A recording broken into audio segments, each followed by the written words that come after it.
Salut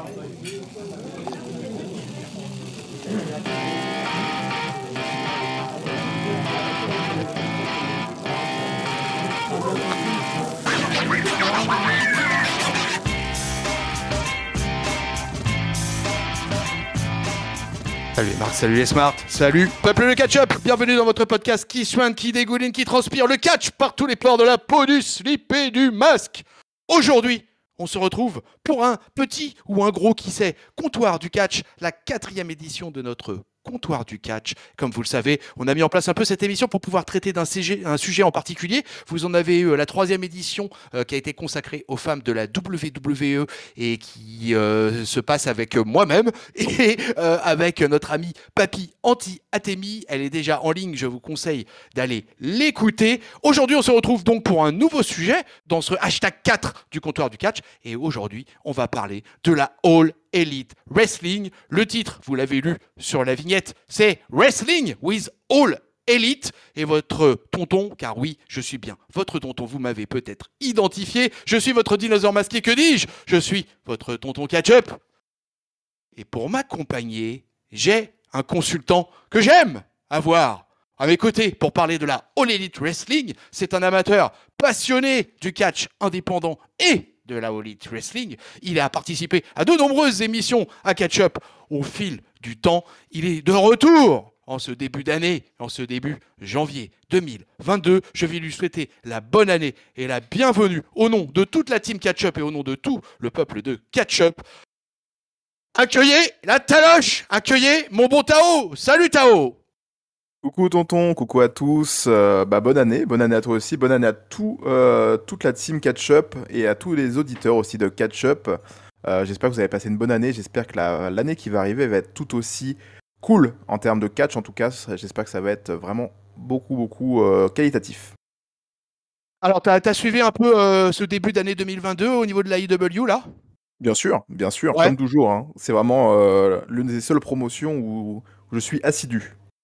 Voilà, alors écoute, nous, ce qu'on vous propose, jeunes amis, c'est, ou d'ailleurs moins jeunes, c'est de vous accouder au comptoir du catch avec nous. On va parler de la All Elite Wrestling, on va parler de l'année 2021 à la All Elite Wrestling, on va vous faire une petite rétrospective, on va parler un peu de tout ce qui se passe dans cette fédération créée depuis 2 ans, et l'année qui vient de s'écouler a été particulièrement spectaculaire, riche en rebondissements, riche en arrivées, riche en beaucoup de choses.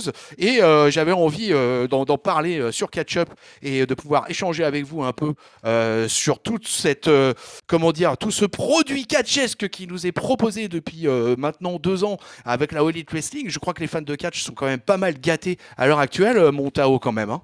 Ah bien sûr, je pense que tout le monde peut trouver un petit peu près ce qu'il a envie de trouver dans le monde du catch et ça c'est vraiment plaisant. Ouais, exactement. C'est vraiment un des grands plaisirs du catch au 21e siècle et en 2021. Moi qui connais le catch depuis plusieurs décennies, je pense qu'en tant que passionné, j'ai jamais été autant branché par tout ce qui se passe et à quel point c'est phénoménal le monde du catch en 2021. Et donc là, on est pour la All Elite Wrestling et ça va envoyer, ça va pulser. Alors, on parlait du début d'année 2022, donc on va juste faire un tout petit crochet, mon petit Tao, sur le dernier Dynamite, parce que là, il y a eu... on va parler juste très vite des 3 matchs de championnat, puisqu'il y a eu 3 matchs de championnat avec Adam Page versus Bryan Danielson pour le 2e combat. Il y a Jet Cargill qui était dans la finale du tournoi TBS, pour le TBS Championship, qui devient le titre intermédiaire des femmes et qui affrontait Ruby Soho. Et un main event... Jurassic Express, Jungle Boy, Luchasaurus qui affrontait les Lucha Brothers, Penta, El Zero Miedo, Rey Félix. Qu'est-ce que tu as pensé de ces 3 matchs, mon bon Tao ? Alors, déjà, on va commencer avec le premier match qui était sur la carte. Hein. C'était le match pour la ceinture de champion du monde de la AEW. Eggman Page qui raffrontait du coup Bryan Danielson après leur 60 minutes time limit où personne n'a réussi à s'en sortir. Donc là, on arrive déjà sur un contexte qui est quand même vachement cool parce qu'on a de la compétition. C'est aussi ça que j'aime beaucoup à la AEW. On a beaucoup de compétition sur le ring. Ça s'envoie des patates. Bryan Danielson, il est ultra crédible depuis qu'il est arrivé. Ça, c'est vraiment phénoménal. Eggman Page, qui est encore, on va dire, un jeune champion. Donc, il faut forcément qu'il prouve en affrontant des mecs beaucoup plus confirmés que lui. Et le match était incroyable. C'est peut-être l'une des meilleures prestations d'Eggman Page depuis le début de sa carrière, j'ai même envie de dire. pas forcément qu'à la AEW. Bryan Danielson, il n'a rien à prouver, mais encore une fois, il est magistral. Un heel incroyable. Vraiment, Bryan Danielson, c'est l'un des meilleurs catcheurs de la planète et il l'a encore prouvé pour cet affrontement-là. Malheureusement pour lui, ça n'a pas été concret pour remporter cette ceinture. Mais c'était quand même un super affrontement. Forcément, on en a profité un petit peu pour rajouter du drame avec tout ce sang. Hein, les deux catcheurs ont baigné dans le sang jusqu'à la fin du match. C'était très très cool. Voilà, c'est vrai qu'on n'a plus trop l'habitude de voir autant de sang maintenant hein, dans notre époque autour de combats de catch. Mais franchement, ça m'a fait extrêmement plaisir. Voilà, je sais pas ce que tu en as pensé, toi, tonton, de cet opener en plus de show, parce que vraiment, il était très, très, très cool. En tout cas, pour moi, j'ai vraiment très apprécié. Encore une fois, j'étais surpris qu'il le place en opener. Quand j'ai réalisé qu'en fait le main event c'était les Lucha Brothers versus du Jurassic Express, bon en réalité j'étais hyper content. Ouais, Deux des trois équipes que j'aime le plus à la Elite Wrestling, donc si tu veux, qui étaient dans le main event pour le titre en plus. Donc je me suis dit la carte est tellement énorme là que bah il faut l'accepter, c'est comme ça, ils sont en opener et ils sortent la marchandise, hein. Ils sortent un match de 30 minutes. Un match sanglant, un match hardcore. On se dit que Bryan Danielson, il aurait pu faire du pantouflage à la WWE, qui là-bas, il était le king, hein, quelque part, hein, le king du locker room, entre les cordes, etc. Et ben non, il a choisi de partir à la IW, il a choisi de faire des matchs de 30 minutes, de 5 étoiles, c'est un truc de dingue. Avec Man Page, écoute, j'en garde pour la rétro-perspective 2021. J'aime beaucoup, Oui. j'adore, même je kiffe. Vraiment le bonhomme là, comment il a tracé sa route tout au long de cette année 2021, mais je garde pour la fin. Donc très très bon match. Jed Cargill, Rubisso, c'était un match très court, hein. Enfin pas très court, 11 minutes 13. Je t'avoue que par contre là, j'ai trouvé que le match était de qualité très moyenne, mais par contre avec un public qui était quand même assez endormi, j'ai trouvé. Et Rubisso, bah je suis désolé, hein, mais garde exactement les mêmes faiblesses qu'elle avait à la WWE. Et là, je trouve que ça s'est largement ressenti face à une powerhouse beaucoup, beaucoup trop supérieure à elle. Tout à fait, tout à fait. Le match, il a vraiment souffert, je pense, du style des deux. Jade Cargill, qui est assez jeune hein, dans le catch, là, ça fait pas beaucoup de temps qu'elle catch vraiment. Elle a été beaucoup protégée aussi du côté de AEW. Moi, personnellement, j'adore. Hein. Je trouve qu'elle est vraiment très très complète sur un ring. D'ailleurs, la demi-finale qu'elle avait fait, il me semble que c'était contre Thunder Rosa. Hein. Peut-être que je me trompe, mais il me semble que c'était ça. Bah, j'ai trouvé le match super cool. Donc, comme quoi, finalement, c'est pas forcément que ça. Il faut une alchimie, quoi. Et en fait, bah, l'alchimie avec Rubisso, il n'y en a pas du tout. Donc forcément, le match était assez décevant. J'avoue que j'ai un petit peu décroché hein, au milieu du combat. Je me suis dit, ah mince, bah, les deux, ça fonctionne pas, quoi. Donc bon, heureusement, là, d'ailleurs, hein, juste après le match, après cette victoire de Jade Cargill, qui du coup devient la première championne TBS, à voir ce que ça va donner dans les prochaines semaines, dans les prochains mois. Mais en tout cas, au niveau des challengers, ça va commencer à tourner, parce que du coup, Rubisso repart du coup en direction de la ceinture féminine, celle de Britt Baker du coup. Donc à voir comment ça se goupille. Le tournoi, je l'ai trouvé assez sympathique, mais la finale très décevante. Donc pour l'instant, j'avoue que je suis pas convaincu par cette nouvelle ceinture. Je me demande vraiment à quoi elle va servir, en dehors de laisser Britt Baker totalement en avant avec la ceinture de championne féminine. Parce que pour l'instant, bah, elle n'a pas vraiment d'intérêt, hein, cette ceinture TBS. Ouais, oui, elle a pas vraiment. C'est assez clair, ouais. Donc, écoute, voilà, sur ce match féminin. Donc, c'était important, hein, parce que c'était l'ouverture de ce titre intermédiaire féminin. Et donc, c'était pour ça que c'était important d'en parler. Allez, dernier match. Le dernier match, c'est tout simplement ce fameux tag team. Alors là, deux équipes que je kiffe à mort. J'étais dans mon jus, hein, je te cache pas, là j'étais mais collé à l'écran. Un match d'une quinzaine de minutes. Où ça s'envoie dans tous les sens. Il y a Christian Cage qui est présent aussi. Il y a le fameux Alex Abrahantes aussi, Ouais. le valet des Lucha Brothers. Très franchement, c'était un match monstrueux. Je vais pas faire de play-by-play du tout dessus. Hein. Sachez juste que j'ai explosé sur Twitter après avoir vu ça pour féliciter le Luchasaurus, bien sûr, hein, le Luchasaurus des rings face au Luchasaurus des podcasts. Et quel bonheur, quel bonheur. Et c'est tellement mérité depuis 2 ans, mais on va en parler encore aussi. Donc voilà, en tout cas, le match juste en lui-même de ce Dynamite de janvier 2022, vraiment, c'était de la dynamite. Ah bah, c'était clair. Hein. Vraiment, on a commencé cette année déjà sur les chapeaux de roue hein, du côté d'AEW. Et moi aussi, j'ai vraiment adoré ce main event entre deux super équipes. Luchasaurus et Jungle Boy, ça fait un moment qu'on a envie de les voir autour de la ceinture. Enfin, ils ont décroché cette ceinture. Enfin, Jungle Boy a sa première ceinture du côté d'AEW, Luchasaurus aussi d'ailleurs. Même si pour le coup, lui est pas forcément l'un des 4 piliers d'AEW, mais il est quand même un élément sûr de la division par équipe. Et ça a bien fonctionné, toute cette rivalité avec Adam Cole et avec les Young Bucks, ça a super bien marché avec eux, parce que du coup, d'un seul coup, ils sont devenus super crédibles. Moi, personnellement, après, c'est bon, c'est une critique personnelle, je trouve que Christian Cage apporte pas forcément quelque chose en plus. Et la fin du match m'a un petit peu déçu. Bah, c'est ça, c'est un petit peu un mentor, mais moi, ça me. Voilà, je reste encore un petit peu chafouin sur son utilisation. Et la fin du match aussi, sur un petit package, j'aurais préféré que ça se finisse avec une grosse finisher. En plus, la finisher de Jurassic Express est super explosif avec cette souplesse arrière projetée en powerbomb là. J'aurais vraiment vraiment préféré que ça se termine sur sa finisher, mais bon, pourquoi pas. Jungle Boy qui reste quand même celui qui fait le tomber. Donc voilà, on finit avec lui. C'est très très cool. Et c'était une super fin de show. Je sais pas si tu as envie qu'on parle vite fait de cette blessure. Oui, tu peux, vas-y. Très très moche de Rey Fenix, malheureusement. Ça, c'est aussi un petit point noir que moi j'ai trouvé sur cet affrontement, c'est le fait du manager des Lucha Brothers qui sort cette table qui n'était pas forcément utile. Franchement, le match était quand même déjà super bon, il n'y avait pas forcément besoin de sortir une table.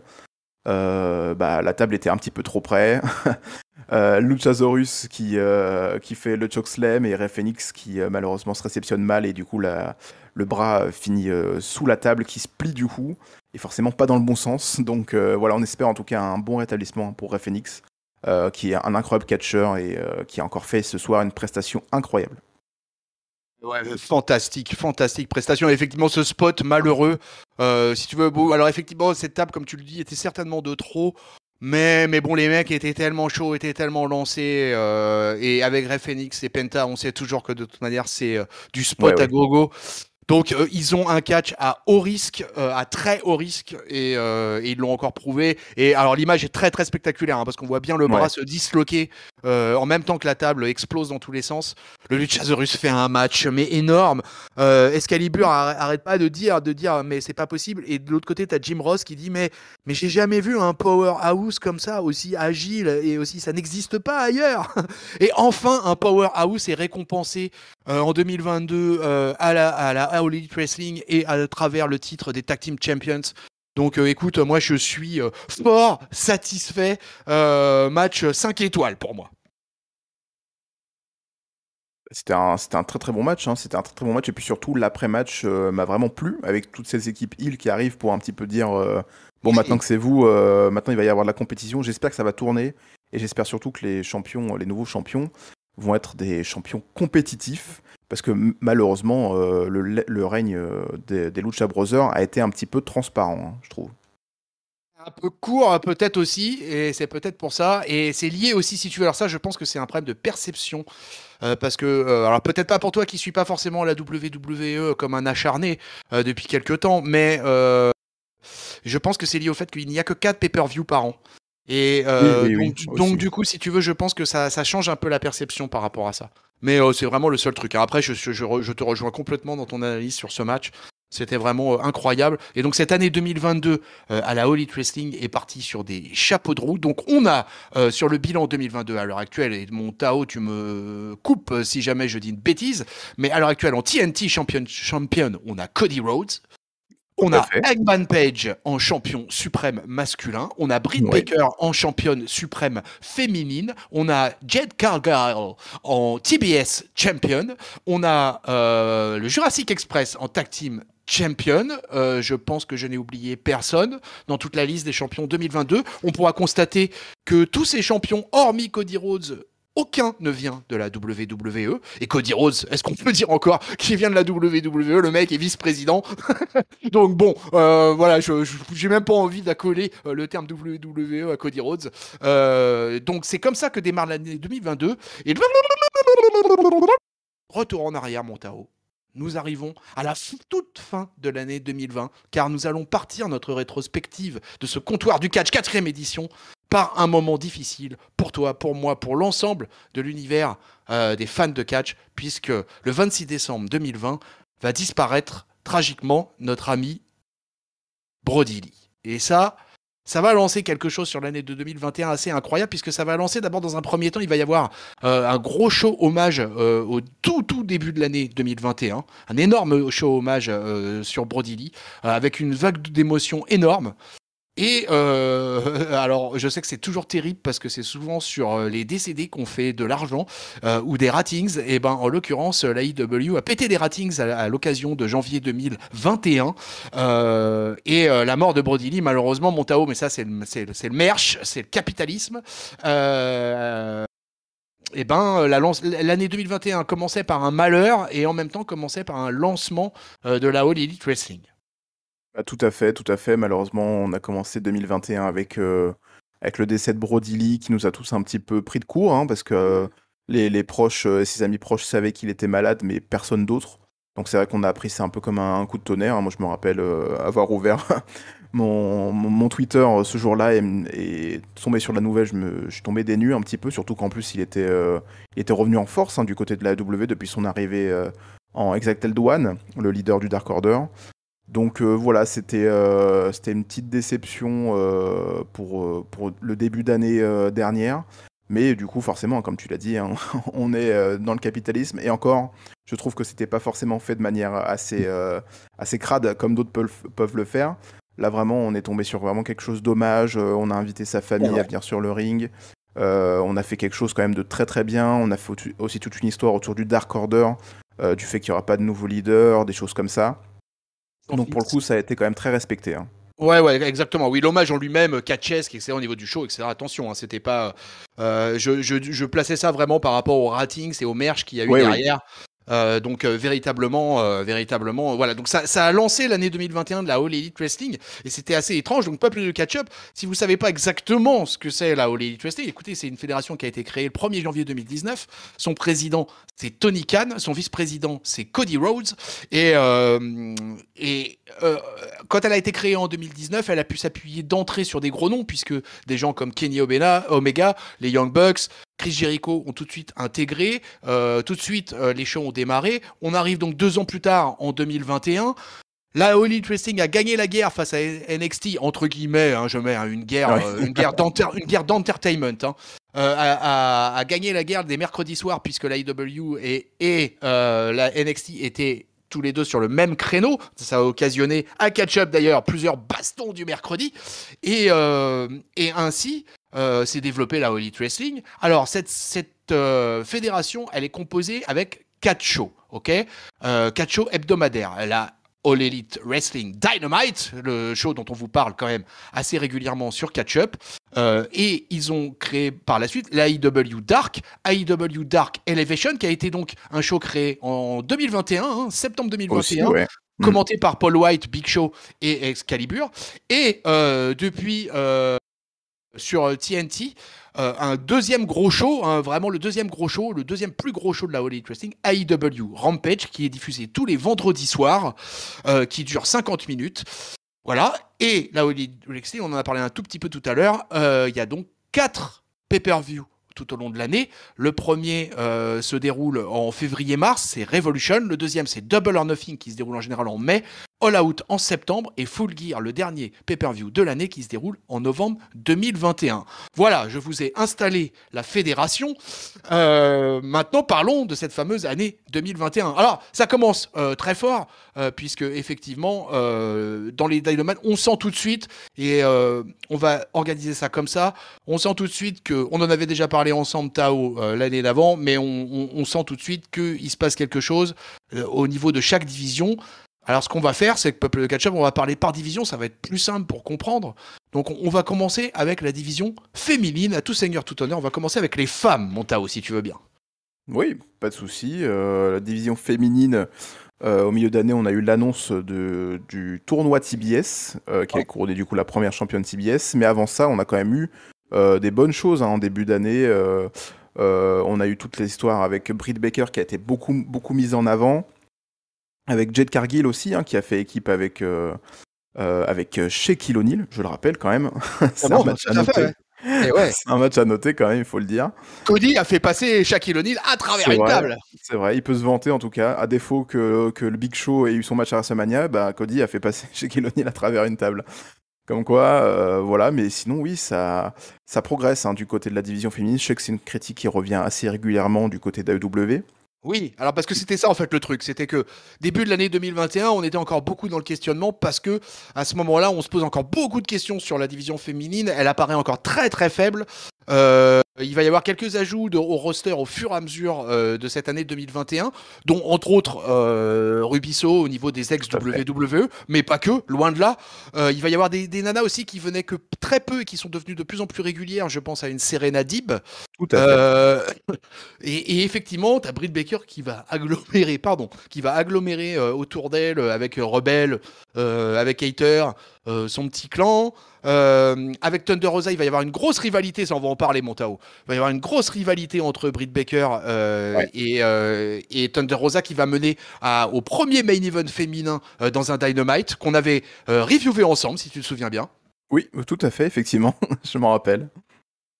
Et ça va mener à une Britt Baker de plus en plus dominante. C'est Kushida hein, pendant l'année 2021 il faut surtout pas l'oublier, hein, parce qu'elle va rester une championne très longue. Elle aura une longue rivalité avec Nyla Rose, qui aura été la former champion également.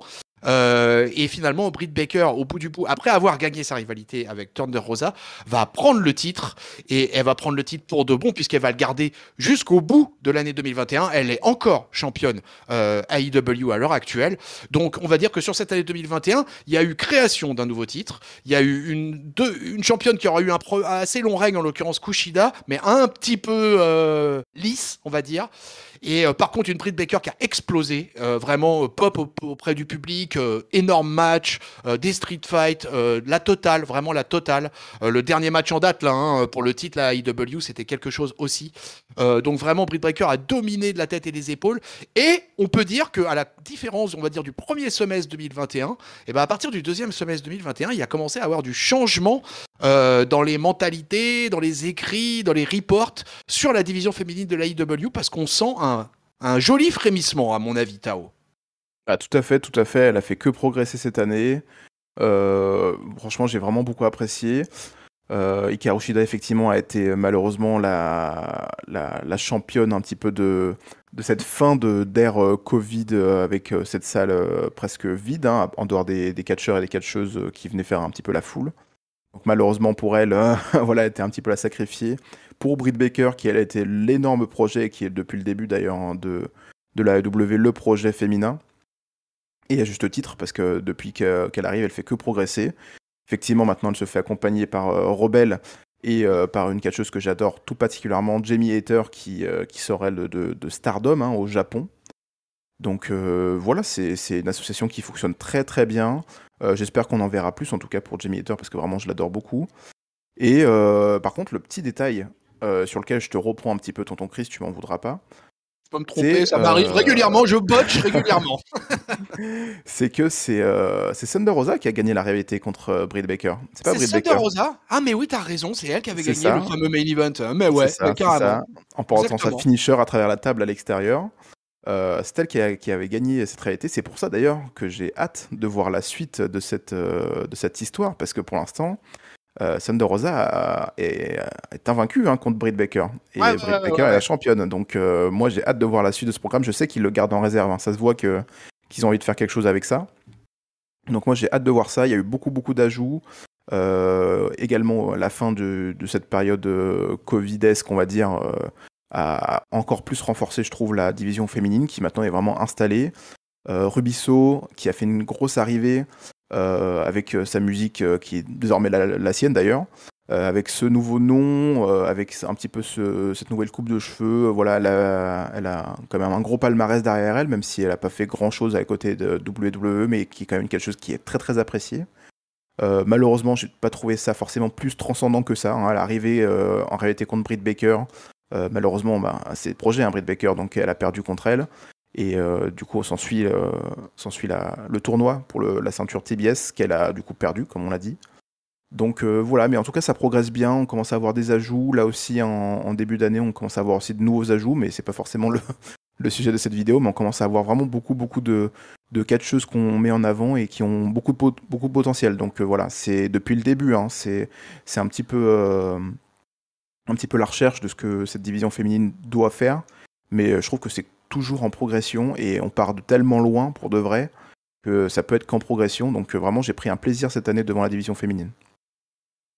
Ouais, moi aussi, écoute, au fur et à mesure de l'année. Alors moi, j'étais totalement d'accord sur le principe que la division féminine était faible à la Elite Wrestling.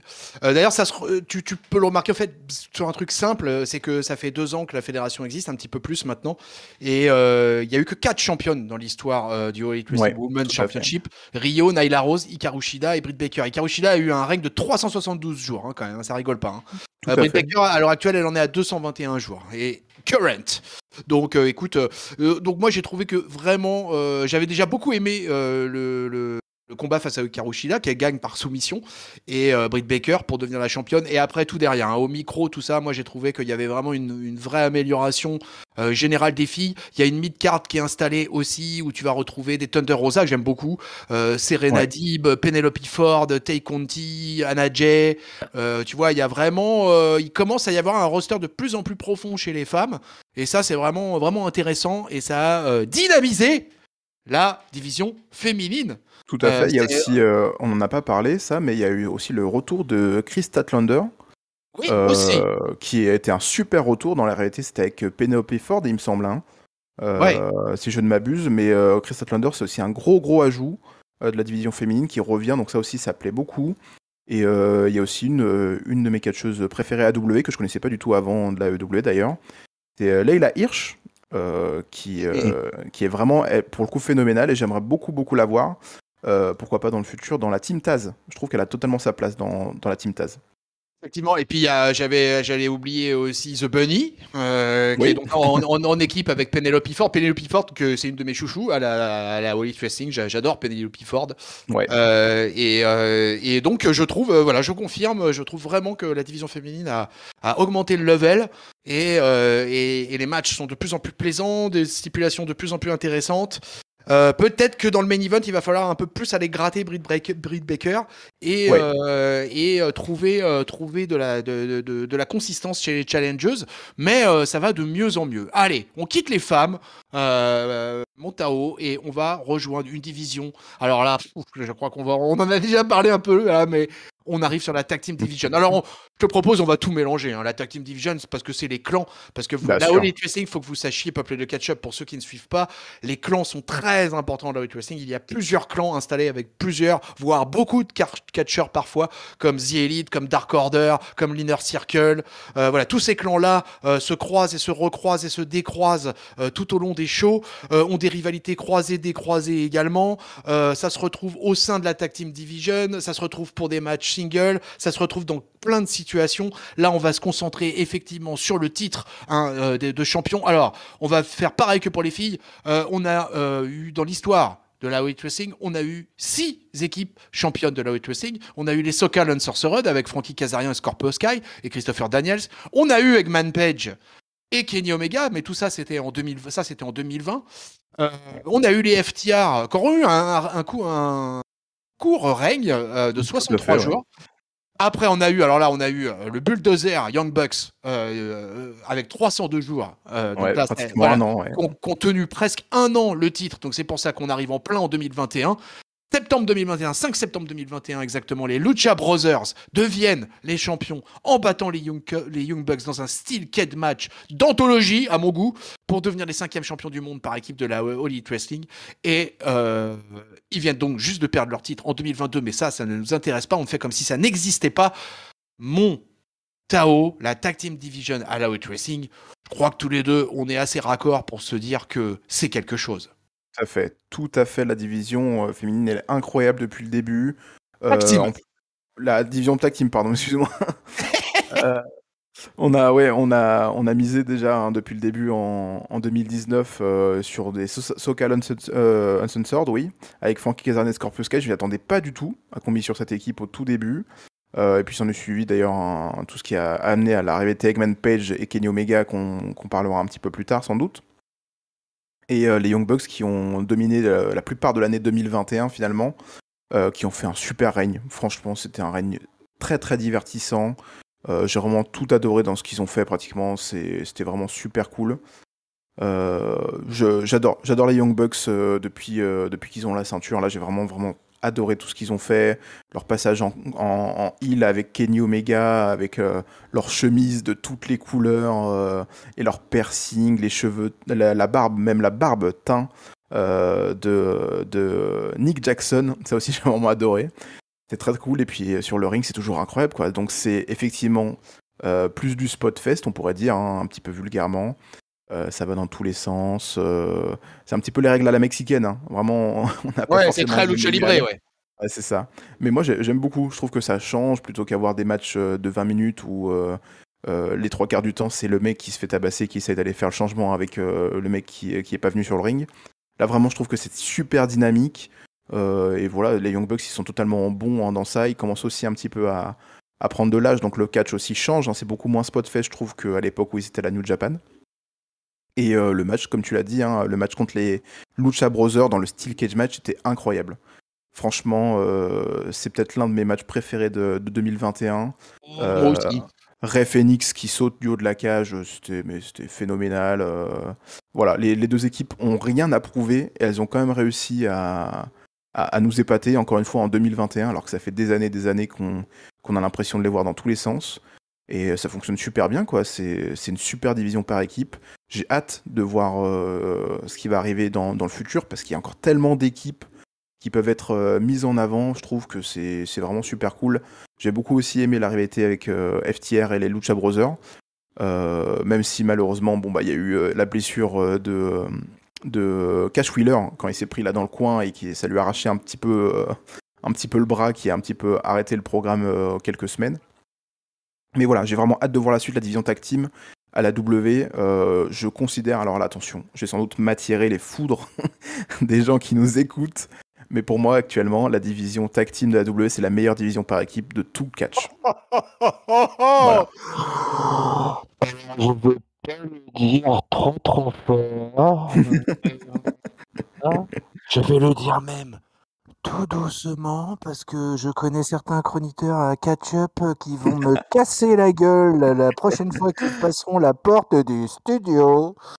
Et je suis totalement d'accord avec Tao. La Tag Team Division de la All Elite Wrestling est la meilleure au monde. Oui. Incroyable cette Tag Team Division, Tao, mais on a eu des matchs cette année, mais c'est un truc de fou, hein. Alors j'adore la Tag Team Division à la WWE, moi il n'y a pas de problème, hein. Mais pour moi, la All Elite Wrestling, ils ont amené ça à un autre level. Déjà, moi j'adore le système des clans. Je sais que ça, J'adore. il y en a que ça rebute. Il y en a qui adorent. Moi, je fais partie de la team, j'adore. Je trouve que les clans, c'est super pour donner plein d'antennes, pour donner plein d'histoires, pour donner plein de rebondissements. Donc, c'est parfait. Donc, dans une tag team division, quoi de mieux pour animer une tag team division que d'avoir des storylines entre les différents clans? Bah, voilà, je trouve que c'est du boulot fait aux petits oignons. Et les matchs, parce que in-ring, voilà, une fois qu'on sort des storylines, une fois qu'on sort des promos, etc., il y a des équipes tout simplement fantastiques, quoi. C'est-à-dire que moi, j'ai 50 ans, je fais ce comptoir du catch avec mon ami Tao, qui est d'une autre génération, et moi, en tant que quinca, et ben, quand je vois ça, je me dis, mais moi, c'est extraordinaire, quoi. C'est ce qu'ils nous proposent entre les cordes dans la Tag Team Division, c'est tout simplement du bonheur. C'est du sucre chaque mercredi soir, et et les pay-per-view, on n'en parle même pas. Quel match, on revient dessus, mais c'est un des matchs les plus fous de l'année, vraiment, j'ai rarement vu un truc pareil dans le catch mondial, quoi. La WWE sort des trucs énormes, mais c'est pas pareil. Je sais pas, à la Elite Wrestling, il y a cette gestion des storylines, cette gestion les équipes font des runs assez longs, à part FTR, bizarrement. Ouais. Mais globalement, les règles sont assez longs. Il se passe toujours quelque chose dans la Tag Team Division de la All Elite Wrestling. Et ça, moi, je dis, c'est exactement ce que je recherche quand je regarde un show de catch. Donc, je ne peux que être dithyrambique sur la Tag Team Division de la All Elite Wrestling. Pour moi, c'est une grande réussite. Quand je vois la liste des champions, même s'ils sont peu nombreux, c'est quand même des sacrées équipes, hein, Tao, hein, qu'on a devant nous, hein. C'est incroyable, hein. Les équipes qui sont présentes à la W, c'est dingue. Et je vais te dire un petit truc, mon tonton, je vais te confier ça. Bah, mon équipe préférée. Ça ne nous écoute. Mon équipe préférée de la W, alors malheureusement, elle a été absente une grosse partie de l'année à cause d'une blessure. Alors là, tu vas peut-être être surpris, mais moi, c'est le Butcher et le Blade. Ils sont intéressants. Le Blade, comment il est taillé celui-là. C'est Oh là incroyable. là, Moi, ouais, je l'ai ouais. suivi à l'époque d'Impact, hein, quand il était encore Ils étaient Braxton à Sutter. Impact, ouais. Et en fait, je l'ai vu arriver à la AEW. Alors, je savais pas du tout. Je savais qu'il était parti en indépendant, qu'il avait formé une équipe, mais je savais pas du tout avec qui et ce qu'était la gimmick. Il me fait penser à Et Matt Cross. c'est vrai. Il y a un petit air, effectivement. Et depuis qu'ils sont arrivés à la AEW, ils me fascinent dès qu'ils sont là. Je trouve qu'ils sont vraiment captivants. Malheureusement, il y a le Butcher qui s'est blessé une grosse partie de l'année, donc du coup, on les a pas trop vus. Il s'est blessé au genou, il me semble, hein, parce qu'il est assez âgé lui aussi. Et on les a pas trop vus, mais alors c'est mon équipe préférée. C'est vraiment bizarre de dire ça, parce qu'ils ont jamais approché de près les ceintures, ou même le haut du tableau des équipes. Mais à chaque fois que je les vois, je suis vraiment toujours captivé. J'ai du mal à sortir un number one sur la Tag Team Division, quoi. J'ai vraiment 3 équipes que j'ai au top du top. En plus, c'est des originels, donc c'est vraiment génial, quoi, d'avoir ces 3 équipes-là qui sont là depuis 2019 et qui n'ont pas bougé, qui ont chacune eu un parcours bien spécial. En l'occurrence, les Young Bucks, les Lucha Brothers et les Jurassic Express. Ouais. Puis, d'autant plus content pour les Jurassic Express que ça fait 2 ans qu'ils bossent, ça fait 2 ans, ils ont eu des title shots, ils ont perdu, ils sont revenus. Le Luchasaurus a pas eu un booking toujours génial comme souvent avec les Powerhouse à la All Elite Wrestling, ça on va en reparler. Mais ils ont bossé, ils sont revenus, ils ont de plus en plus eu de hype et de pop auprès du public, et puis ils arrivent à ce climax là de début d'année 2022. Mais au final, vraiment ceux qui ont animé le plus cette année 2021, ça reste quand même les Lucha Bros et les Young Bucks. On aura eu une série de matchs incroyables, et en plus ce qui est génial à la Elite Wrestling, alors je sais pas, je crois qu'on en avait déjà eu l'occasion de parler, mais c'est que souvent, quasiment presque tout le temps d'ailleurs, les shows commencent par du catch, et très souvent, c'est la Tag Team Division qui ouvre les shows à Dynamite, à Rampage.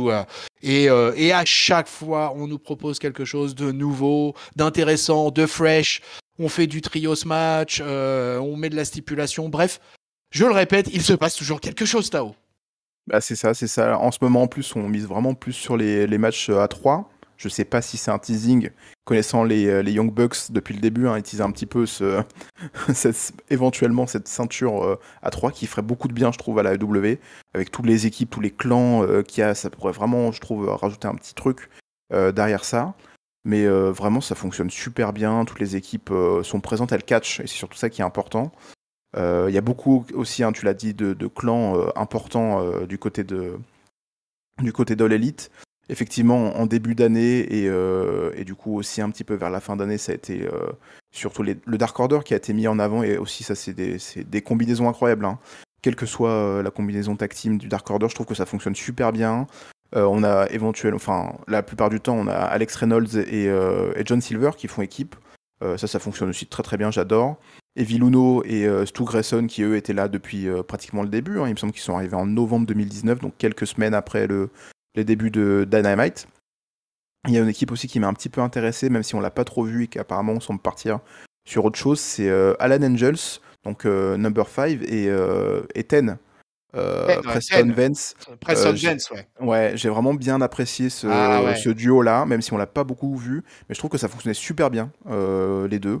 Donc comme quoi, même dans un clan, ça peut tourner, hein, avec les différentes personnes, et ça fonctionne toujours bien, même en équipe. On a eu aussi la création cette année 2021, du clan, hein, de Quitty Marshall. C'est la Nightmare Factory? Est-ce que c'est ça? Non? Je me rappelle plus du nom. La Nightmare Factory, c'est le clan des Rhodes, ça. Ah oui, c'est ça. Avant, du coup, ils étaient Nightmare Factory. Et maintenant, je cherche en direct, je suis vraiment un malotru. Pas grave. Je ne me rappelle plus du tout de ce nom de clan.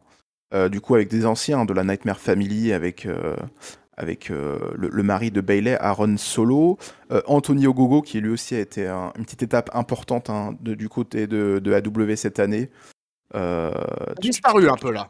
Ouais, là, il vient de revenir il y a les dernières semaines, là. C'est The Factory, voilà. C'est The Factory, c'est pour ça que je me suis trompé, ils ont enlevé le Nightmare. C'est le Factory, donc l'équipe de Quitty Marshall, Aaron Solo, Anthony Ogogo, et malheureusement projet qu'on sait pas trop mettre, Nick Komorodo, la bête là, hein, qui fait un petit peu penser à l'Ultimate Warrior à la bonne époque.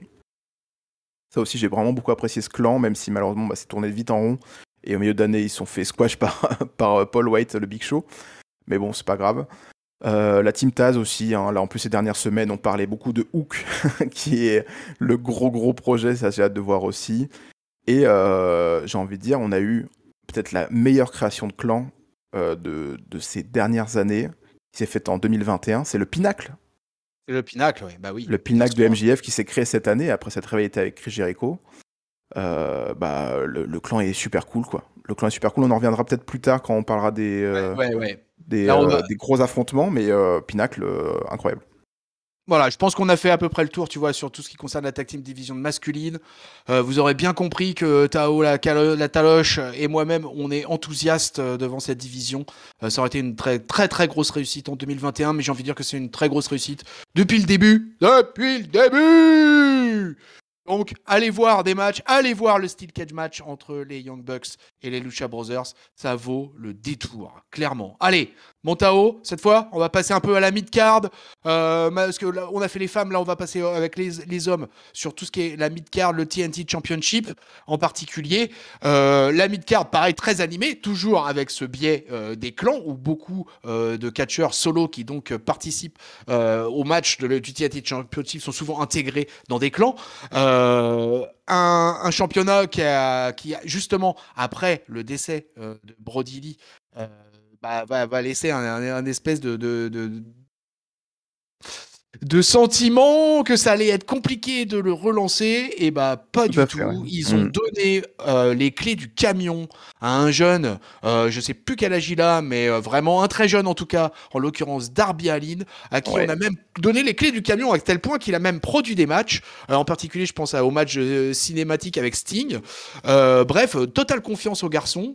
Finalement, il va prendre le titre en novembre 2020 pour un règne de 186 jours. Il le prendra à Full Gear et il va le garder 186 jours. Et le détenteur du TNT Championships en mai 2021, ça va être Miro pour un règne de 140 jours. Miro qui fait une grosse intervention dans le TNT Championship. Derrière, c'est Sammy Guevara qui va prendre le titre en septembre 2021 à New York pour un règne de 84 jours, et finalement ça va se terminer au bout du bout vraiment de l'année 2021, Tao, parce que le 22 décembre à Rampage, à Greensboro, Caroline du Nord, Cody Rhodes va prendre le titre à Sammy Guevara. Ça sera donc son 3e règne à Cody Rhodes sur le TNT Championship. Il y a eu beaucoup d'adversaires un peu. Par exemple, il y aura eu Lance Archer qui aura participé dans les matchs pour le TNT Championship. Mais vraiment, celui qui aura vraiment marqué, dont on pourra parler un peu plus, Darby Allin, Miro. Sammy Guevara aura eu un règne que de 84 jours finalement. Mais Darby Allin et Miro auront été vraiment les 2 animateurs du TNT Championship en 2021. Ah, tout à fait, Darby Allin qui a repris la relève de cette ceinture qui malheureusement après le décès de Brody Lee, on se disait mince, comment ça va se passer, surtout qu'en plus la W a vraiment misé en disant que c'était son titre à lui, quoi. Donc voilà, mais Darby Allin nous a vraiment fait plaisir sur cette fin d'année 2020 et une grosse partie, en tout cas toute première partie de l'année 2021. Il a vraiment eu un super règne, c'était un super champion pour le coup. Effectivement, c'est le côté underdog du mec qui se prend un petit peu tout et qui se relève à chaque fois, qui a super bien fonctionné avec la ceinture. C'était vraiment super cool. Malheureusement, il s'est effrayé à Miro, qui enfin avait un projet du côté de W, parce que lui, il arrivait un petit peu... il arrivait en tant que témoin pour le mariage mince, j'ai perdu son nom, Kip Sabian. De Kip Sabian. Et finalement, il s'est pas passé grand chose après ça. Et enfin, d'un seul coup, il s'est révélé tout seul et il est parti prendre la ceinture TNT des mains de Darby Allin en le détruisant. C'était une super fin de match avec cette finisher là, le Game Over, l'anciennement. Comment ça s'appelait du côté de WWE, c'est le Camel Clutch là, je sais plus comment il l'appelait. Mais voilà, ça a super bien fonctionné. Miro, il a fait vraiment une prestation incroyable pendant tout son règne, 140 jours quand même de règne qui ont été super et qui ont été achevés par Sammy Guevara, qui lui aussi a été un gros projet en 2021, qui a vraiment été super mis en avant, notamment avec le Inner Circle, c'est celui qui a un petit peu fini la rivalité avec le Pinacle d'ailleurs, en portant la finisher sur Shawn Spears là pendant l'un des premiers... c'était quoi? C'était à All Out? Ou c'était peut-être à Double or Nothing? Je sais plus du tout. Encore un gros pay-per-view de l'année. Et voilà, Sammy Guevara qui malheureusement ne finira pas cette année 2021 en tant que champion. Parce que Cody Rhodes, voilà, il est revenu de ce déboire et de son congé paternité. Comme quoi, j'ai un point commun avec Cody Rhodes finalement. Mais voilà, Cody Rhodes qui revient et qui assume enfin son côté ultra babyface insupportable. Parce que au début, hein, c'était pas du tout ça le projet, c'était vraiment que les gens l'acclament, mais ça a pas du tout fonctionné. Donc voilà, ils ont enfin assumé le fait que Cody Rhodes soit le babyface insupportable. Et du coup, forcément, pour être encore plus insupportable, Bully Ray, hein, sur Twitter, il pourrait être très très content de cette hit. Voilà, lui qui l'adore hein, quand il y a beaucoup de hits à la fin des shows. Et ben là, voilà, on a fini l'année 2021 avec un Cody Rhodes champion TNT des mains de Sammy Guevara qui malheureusement pas eu un très très long règne. Et du coup, Cody qui est maintenant trois fois champion TNT, alors que la ceinture a 1 an et demi. Donc comme quoi... Un peu plus. Un peu plus, ouais. Ouais. Et voilà, Cody Rhodes encore champion. À voir ce que ça va donner dans le futur, mais en tout cas, le titre TNT a été très très bien utilisé durant cette année 2021. Je trouve qu'il y a eu beaucoup de compétitions, à défaut de garder Kenny Omega qui était champion AEW un petit peu en retrait avec la rivalité, tout ça.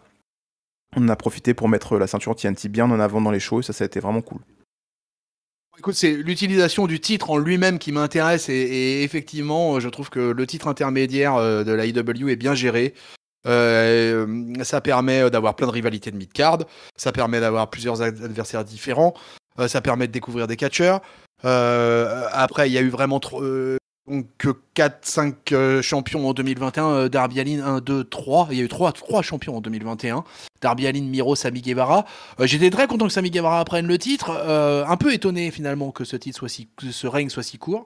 Ouais. Darby Allin, je me suis déjà expliqué dessus, voilà, je loue sa créativité, son engagement, le travail qu'il fait avec Sting, etc. Je reste très sceptique sur son finisher et sur parfois dans le ring, je le trouve un peu limite, mais par contre, ouais, je suis assez épaté par ce jeune, et donc du coup, je trouve qu'il a fait un beau règne de TNT Championship. Miro, pareil, bien dans le move, bien en mode destruction, je trouve qu'il a été plutôt pas mal utilisé, en voilà un powerhouse, ça aurait pu être un peu plus, peut-être avec un peu plus d'aspérité, si tu veux, quoi. C'était peut-être un peu lisse aussi, ce règne de Miro. J'ai trouvé que c'était bien que Sammy Guevara lui prenne le titre. C'était pas plus mal, ça renouvelait un peu ce TNT Championship. Donc au final, ouais, plutôt satisfaisant, une année plutôt satisfaisante pour le TNT Championship. J'aimerais bien, par contre, je sais pas ce que t'en penses, que sur le TNT Championship, on ait un peu plus souvent des matchs à plusieurs. Voilà, je trouve que on n'a pas de Fatal 4-Way, on n'a pas de triple menace. Très très rarement, enfin j'en ai même pas un à l'esprit, tu vois, qui me vient tout de suite comme ça. Et ça, c'est ma petite, le petit truc qui me gratouille un petit peu avec le TNT Championship. Ouais, tout à fait, effectivement. Il n'y a pas eu beaucoup de matchs à plusieurs, il me semble d'ailleurs qu'il n'y en a pas eu, peut-être que je me trompe, en tout cas pour une défense de ceinture. Moi j'ai bien apprécié le run de Miro hein, quand même, il a affronté Lance Archer, il a affronté d'autres personnes aussi, Darby Allin qui a affronté aussi c'était les débuts de Ethan Page, quand même pour la ceinture, ça c'était cool aussi. J'ai vraiment beaucoup apprécié, c'était le match du cercueil d'ailleurs, hein, il me semble, peut-être que c'était après sa perte de titre, je ne me rappelle plus, mais en tout cas c'était dans ces eaux-là. Mais voilà, Miro, j'ai beaucoup apprécié surtout le renouvellement en fait du personnage de Miro qui était un petit peu en stand-by depuis le début, comme je l'ai dit. Là, il est arrivé avec ce personnage de champion favori de Dieu. Et ça, j'ai vraiment beaucoup apprécié, ça le mettait vraiment avec une prestance incroyable. Sammy Guevara, malheureusement, il n'a pas pu nous prouver qu'il était un très très bon champion durant tout ce règne, parce que Cody a fait le taf derrière. Mais effectivement, ça mériterait d'avoir plus de matchs à plusieurs pour apporter pourquoi pas du suspense et pour pouvoir mettre beaucoup plus de mecs en avant, ça pourrait être cool.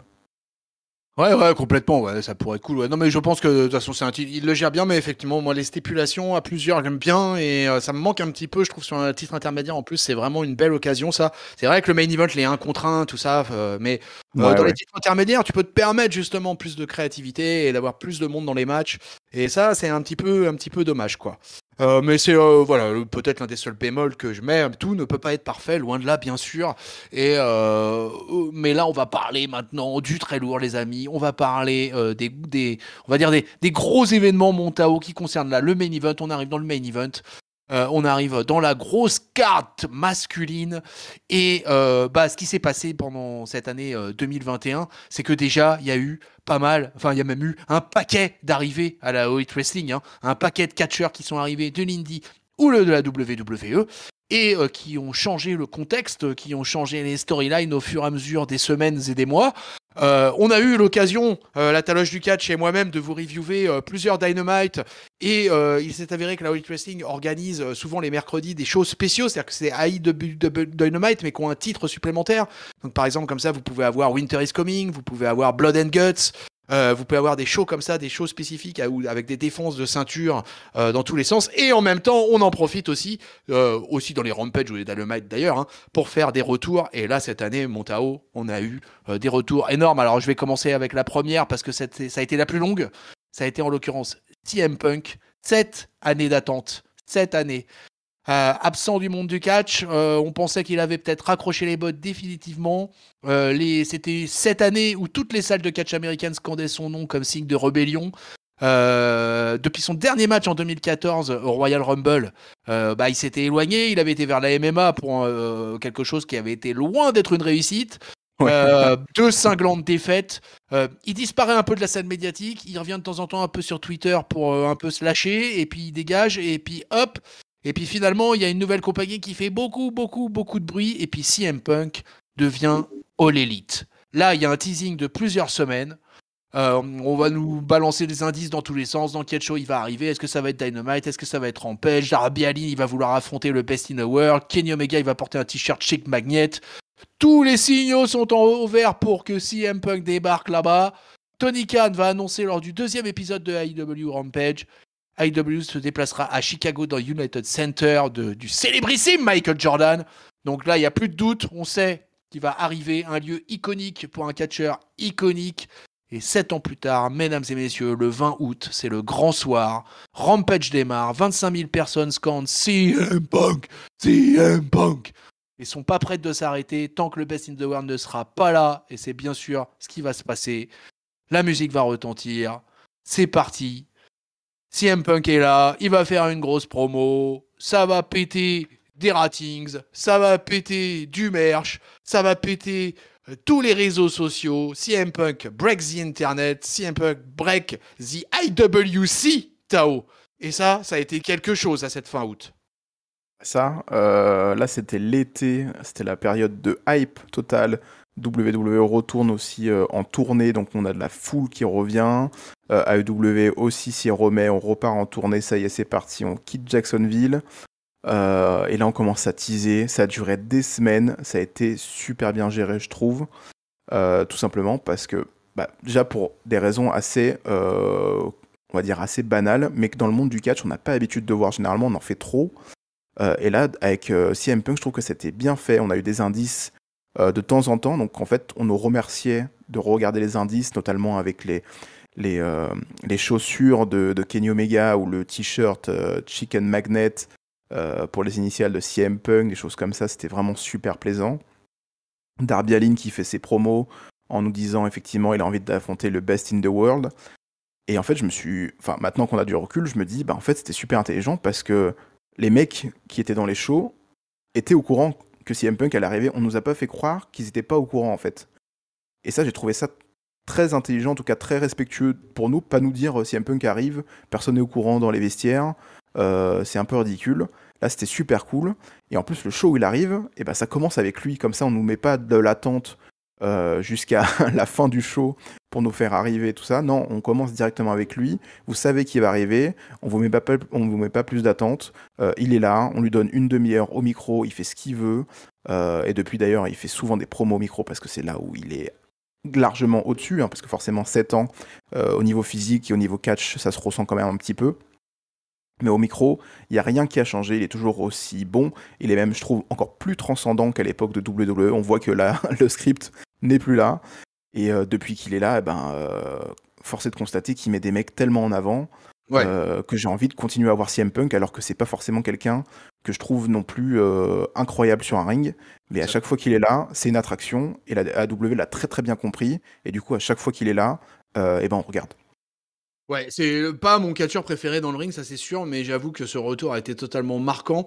Je veux dire, cette première punchline assis dans le ring pour son arrivée à Chicago et qui balance le 13 août 2005, j'ai quitté le monde du catch, le 20 août 2021, je suis de retour. Bon, bah là, voilà quoi, I'm back quoi. C'est clair, là c'était du gros, c'était du très très lourd, ça envoyait du pâté. C'était du velu. Derrière, il va faire beaucoup de promos hein, quand même. Il ira aussi aux commentaires avec Jim Ross, Excalibur, Tony Schiavone. Il aura finalement des matchs. Il aura cette rivalité avec Darby Allin. Il va affronter des jeunes. C'est bien parce que moi je trouve que c'est bien, c'est qu'il affronte des jeunes là. Il a affronté beaucoup de jeunes. Il aura eu une grosse rivalité micro et in-ring aussi avec Eddie Kingston. Bref, CM Punk est de retour dans le monde du catch professionnel et en l'occurrence c'est à la All Elite Wrestling que ça se passe et c'était en 2021 et c'est Catch Up qui est là pour vous le compter mes amis. Allez on continue avec les arrivées, alors il y en a eu des masses hein. On va pas revenir sur tous les mecs qui sont arrivés ou les nanas qui sont arrivés en 2021 parce que ça serait un wagon. On va parler encore d'un autre qui pour moi est la plus grosse arrivée à la All Elite Wrestling de l'année nonobstant ce cher CM Punk, c'est tout simplement Bryan Danielson. Alors là l'American Dragon. Là, ça rigole pas, quoi. Hein. L'American Dragon, il quitte la WWE où il était le roi et il débarque à la All Elite Wrestling sans tambour ni trompette et prêt à tout péter. Et évidemment, il va intégrer. Alors lui, il n'y a pas d'histoire de promo ou quoi que ce soit, même s'il va en faire aussi, bien sûr. Hein, mais il va intégrer direct le main event card. Hein. Ça rigole pas avec Bryan Danielson, Tao. Hein. C'était super cool. Bryan Danielson, en plus, il a quitté WWE déjà en bon terme, ce qui n'est pas forcément le cas pour tout le monde. Et puis il arrive aussi en disant écoutez, j'ai été le meilleur catcheur du monde, même si CM Punk il est à côté de moi là. Et c'est moi qui vais faire des matchs 5 étoiles pratiquement toutes les semaines. Et vous allez kiffer me détester. Et c'est ce qui se passe exactement en ce moment. C'est que il a réussi ce retournement de veste où il est arrivé avec forcément tout le soutien du public, parce que tout le monde adore Bryan Danielson, surtout après son énorme carrière qu'il a fait. Et hop, changement de titre majeur, et d'un seul coup, il devient le heel détestable à souhait. Et ça fonctionne super bien. Bryan Danielson, il arrive à encore une fois se renouveler après une carrière énormissime de plus de 20 ans maintenant, ou de 20 ans à peu près. Il arrive encore une fois à nous subjuguer, à nous faire aimer le catch en fait. Voilà, à chaque fois qu'il est sur ring, il me fait aimer être fan de catch, tout simplement. Et c'était super cool, ses débuts étaient super cool. Avec les débuts aussi du coup le même soir d'Adam Cole, et ça aussi c'était une double surprise vraiment super bien gérée de la part d'AEW. Voilà, c'est vraiment Bryan Danielson, c'est l'attraction, c'est le mec qui représente le wrestling dans All Elite Wrestling. Clairement, c'est vraiment franchement une réussite absolue. Le mec arrive en plus totalement adulé par la foule et fait un heel turn magistral. Derrière sort des matchs de plus de matchs de 5 étoiles. Bref, enfin vraiment un truc incroyable avec Bryan Danielson. Alors il sera arrivé pareil que notre ami CM Punk, hein, mais lui il aura eu beaucoup plus d'impact dans le ring et sur les rivalités qui vont se dérouler tout au long de l'automne et de l'hiver. Donc vraiment non, chapeau à l'arrivée de Bryan Danielson, ça a été géré d'une main de maître. Et vraiment ça nous a emmené. Voilà, on est dans le main event de la All Elite Wrestling là, Tao là, et ça rigole pas. Et quand ça rigole pas dans le main event, écoute, il faut parler de celui qui aura tenu le titre toute l'année, presque toute l'année, jusqu'au 13 novembre 2021, avant que Eggman Adam Page ne le lui prenne. C'est tout simplement Kenny Omega qui, à partir du 2 décembre 2020, prend la ceinture, va avoir un règne de 346 jours. Il va battre Jon Moxley pour devenir le 3e champion du monde de l'AEW. Il n'y a eu que 4 champions. Hein. Chris Jericho pour un règne de 182 jours, Jon Moxley pour 277, Kenny Omega 346 et Eggman Page qui est actuellement à 53 jours. Du coup, Kenny Omega a le règne le plus long de l'histoire grâce à cette année 2021. Il faut pas oublier aussi également que Mister avait 3 belts, hein, puisqu'il était en même temps aussi champion Impact et champion Triple A. Énorme année de Kenny Omega à la tête, j'ai envie de dire, de la All Elite Wrestling. C'était bien lui la tête de la table sur cette affaire. Grosse année, grosse année de Kenny Omega, Tao. Bah, énorme année. Après, moi, je suis pas du tout objectif et subjectif d'ailleurs non plus, parce que c'est mon catcheur préféré. Donc forcément, bah déjà, voilà, dès son arrivée, enfin, dès qu'il est sur le ring, je suis captivé. Voilà, je suis captivé. Là, c'était incroyable ce heel turn pour remporter la ceinture contre Jon Moxley avec ce coup de micro. Don Callis qui est là, c'était vraiment super cool. J'ai vraiment apprécié. Effectivement, il a fait une année incroyable, sachant aussi l'âge qu'il commence à avoir. Hein. Il est quand même en fin de carrière. Kenny Omega, on le rappelle pas souvent, mais il est en fin de carrière. Et bah, il a fait encore une fois des prestations incroyables. Il a réussi à mettre des jeunes en avant. On en a déjà parlé sur la chaîne de Catch Up ici. De ce match à Double or Nothing avec Orange Cassidy et Pac. On en avait parlé. Hein. Toi, tu étais un petit peu réticent sur Orange Cassidy, un peu moins sur Pac, mais finalement, bah, le match a été quand même super cool, on le rappelle. Donc comme quoi il a vraiment super bien géré la chose. Le heel turn était super cool, toute l'histoire avec les Young Bucks qui au début veulent pas s'allier, puis finalement ils s'allient quand même avec lui. L'association effectivement avec Impact qui a fait en sorte que Doug Gallows et Carl Anderson les rejoignent aussi. Que Kenny Omega aille du côté d'Impact pour devenir champion du monde. Ça, tu fais bien d'en parler, c'est un truc important qu'il faut qu'on signale aussi, c'est que Oui. à la All Elite Wrestling, il y a des accords avec différentes fédérations et que il y a des catcheurs qui vont de la All Elite Wrestling qui vont catcher ailleurs, et il y a des titres aussi d'autres fédérations qui sont défendus à All Elite Wrestling comme à Dynamite, à Rampage, et donc les titres Impact, les titres de la AAA, etc. Une des particularités de la All Elite Wrestling, c'est que les catcheurs sous son contrat avec la All Elite Wrestling, mais ont le droit de prendre des bookings dans d'autres fédérations, hormis une qu'on ne citera pas. Mais sinon, ils sont tout à fait libres de pouvoir aller prendre des bookings ailleurs. Et ce qui se passe, c'est que du coup, bah, ça permet des fois, on s'est retrouvé avec un match comme Christian Cage versus Kenny Omega pour le titre Impact. On a eu les titres AAA aussi, que par équipe, par exemple, qui ont été défendus. Tout à fait. Donc c'est une des particularités aussi de la All Elite Wrestling, ça. Bah, tout à fait, c'est l'avantage aussi des contrats All Elite. Hein. Ça, je sais que c'est un petit peu critiqué sur les réseaux sociaux, mais moi je trouve ça très très cool parce que ça permet déjà aux catcheurs d'avoir un revenu stable, ce qui, je le rappelle, est quand même très difficile, surtout en plus en ce temps de Covid, hein, d'être catcheur à plein temps, j'ai envie de dire. Donc All Elite permet quand même ça, d'avoir un contrat de catcheur à plein temps et de continuer à catcher, même si y a tellement de monde en plus maintenant à la All Elite. Forcément, on n'a pas un programme pour tout le monde. Et ben là, on peut quand même réussir à te mettre en avant parce que tu es estampillé All Elite. Mais du coup, tu peux aller catcher en indépendant. Donc, en fait, tout le monde est content dans cette histoire. Parce que les promotions indépendantes, elles peuvent faire la pub sur le catcheur de All Elite qui vient dans leur show. Avec un petit peu de chance, ils lui mettent une ceinture aussi sur l'épaule. Et alors là, ça va encore plus. Et le mec est payé par la All Elite. Et en plus, il catch. Ouais. Donc franchement, tout le monde est content dans cette histoire. Donc j'avoue avoir un petit peu de mal à comprendre pourquoi certaines personnes se plaignent. Je sais qu'il y a beaucoup de catcheurs à la All Elite et qu'on préférait effectivement les avoir du côté de All Elite. Mais voilà, je suis content aussi que les mecs catchent. À la base, c'est leur passion quand même. Hein. Si t'es catcheur, généralement c'est ta passion, à part si tu catches à la WWE. Mais ça, c'est une autre histoire. Mais voilà, l'année de Kenny Omega, pour en revenir à ça, était vraiment très très cool. On l'a vu du côté d'Impact, on l'a vu du côté du Mexique à la AAA. Effectivement, j'aurais préféré une fin de règne autant pour le titre d'Impact que pour le titre AAA différente. J'aurais préféré que ça soit fait d'une autre manière, mais bon, on va pas refaire le passé. Mais voilà, son règne a été super cool. Ça n'a peut-être pas profité à tout le monde comme ça aurait pu profiter. Mais en tout cas, il a fait une super prestation.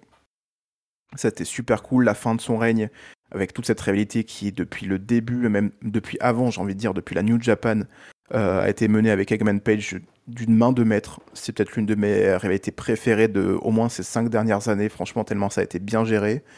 Et il a mérité il a mérité son temps de pause, Kenny Omega. Et j'espère qu'il va nous revenir, en tout cas en super forme. Autant physique que mental, et il va encore nous apporter des matchs 5 étoiles, ça c'est sûr. Ouais, il aura fait une année assez monumentale.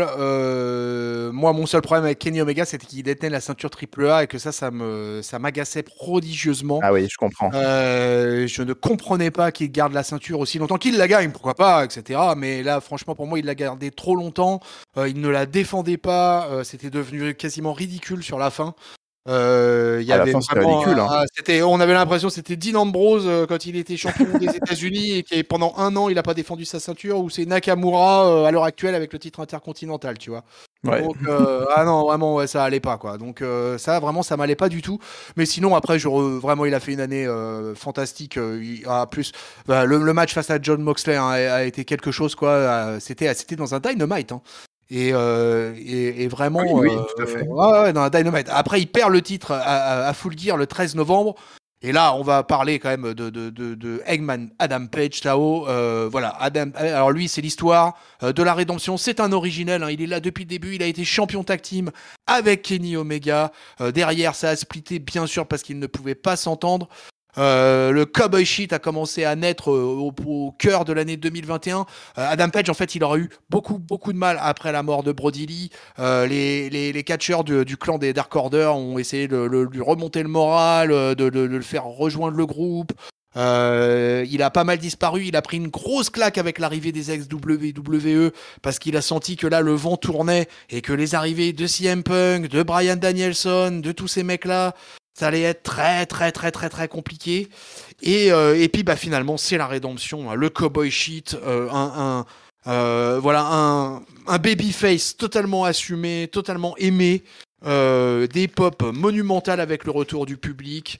Il a commencé sa rivalité à Kenny Omega, il va finalement la gagner. Après le 13 novembre 2021 jusqu'à aujourd'hui, et ben il est en rivalité avec Bryan Danielson, donc franchement c'est pas dégueulasse pour lui, hein, pour le Adam Page. Donc Tao, voilà, on finit l'année 2021 avec Adam Page, champion de la All Elite Wrestling. Ça fait extrêmement plaisir. Pour le coup, c'est mérité, largement mérité. Ça a été super bien fait.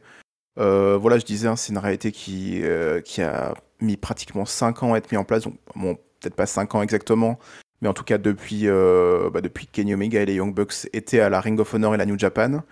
Ça a commencé avec Eggman Page qui était un petit peu l'homme de main ou le mec un petit peu derrière dans le Bullet Club qui a été mis un petit peu en avant. Kenny Omega avait été champion IWGP US à l'époque, c'était l'une des premières détentions de cette ceinture d'ailleurs.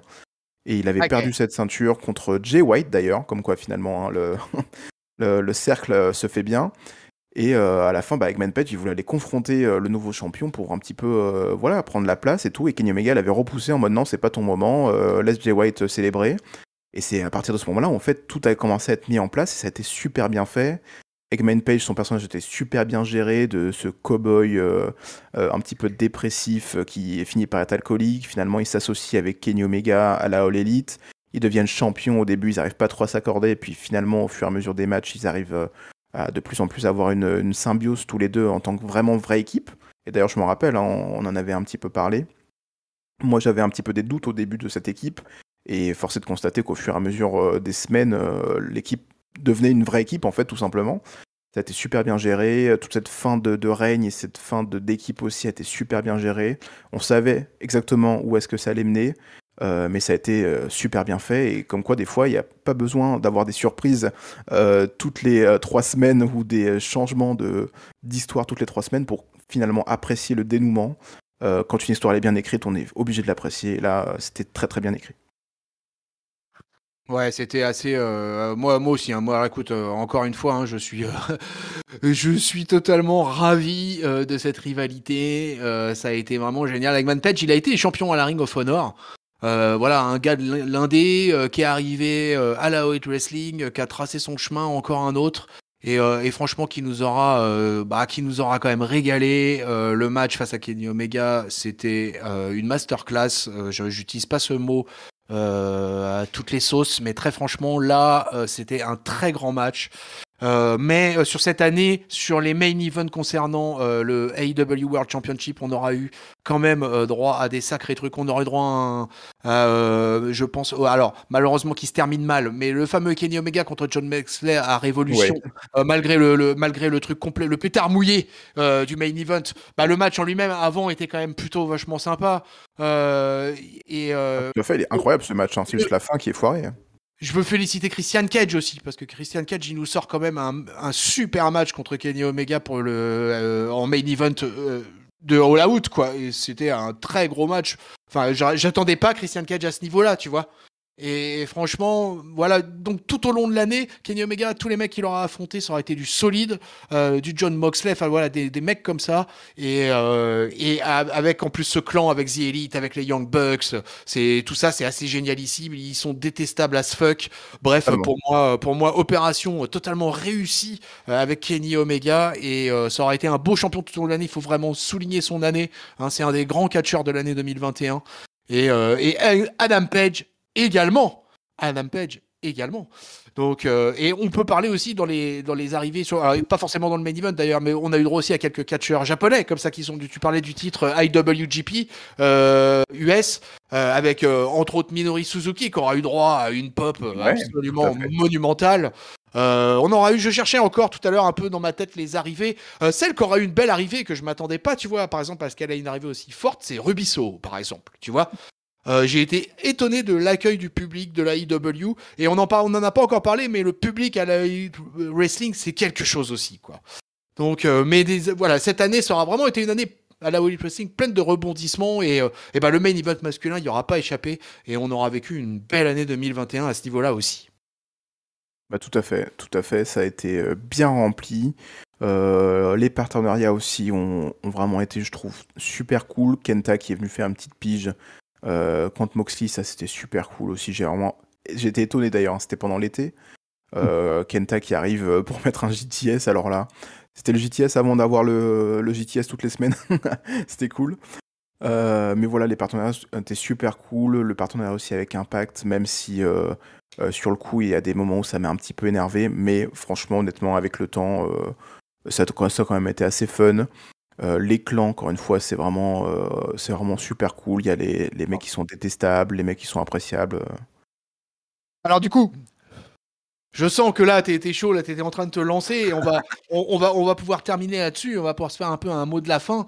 Je crois qu'on a à peu près tout résumé. On a passé en revue toutes les divisions. Je pense qu'on n'a rien oublié. Et si on a oublié quelque chose, peuple, le catch-up, il y a un truc qui s'appelle le fact-checking. Donc n'hésitez pas à nous reprendre dans les commentaires et nous dire « Ah mais non, mais là vous vous êtes trompé !» J'adore quand on botche. Allez, on continue. Et là, mon Tao, cette fois tu vas nous délivrer quand même la marchandise. Tu vas nous délivrer tes top flops de l'année 2021 à la All Elite Wrestling. Alors on n'est pas dans les reviews les amis, on n'est pas dans les notes. Là on va vraiment donner nos top flops, nos coups de cœur et puis un peu nos grognons et nos gros oui. Alors quels sont tes grognons et tes gros oui à la All Elite Wrestling en 2021, mon Tao? Eh ben, j'ai pas beaucoup de noms cette année à la W. Effectivement, il y a eu le foirage de ce main event de Révolution 2021, qui est quand même un énorme foirage, il faut quand même l'avouer. Ils ont réussi à rebondir dessus en plaisantant, mais ça a quand même détruit une grosse magie alors que c'était bien parti pour, et qu'en plus le match était super cool. Mais j'ai pas forcément beaucoup de noms, hein. J'ai vraiment apprécié globalement. Là, il n'y a pas vraiment quelque chose qui m'arrive directement à l'esprit, j'avoue, en repensant à du négatif cette année. C'est pas vraiment négatif, mais il y a quelque chose sur lequel je commence on commence tous, je pense, à un petit peu se méfier. C'est sur ce nombre de gens signés, ce roster qui commence à être énormissime. On a tous un petit peu, voilà, à l'intérieur de nous, même les fans d'AEW, on est tous un petit peu dubitatifs. On se dit, il y a quand même beaucoup de monde là. Ça rappelle un peu WCW fin des années 90 où on savait pas quoi faire des mecs. De quoi? Moi là-dessus j'ai un avis un peu différent parce que moi je pense que AEW Dark et AEW Dark Elevation sont justement des shows là pour faire catcher tout le monde. C'est des shows où il n'y a que du catch, que des matchs qui s'enchaînent et où on y forme beaucoup de jeunes et où en même temps comme il ils bossent sur le système des rankings.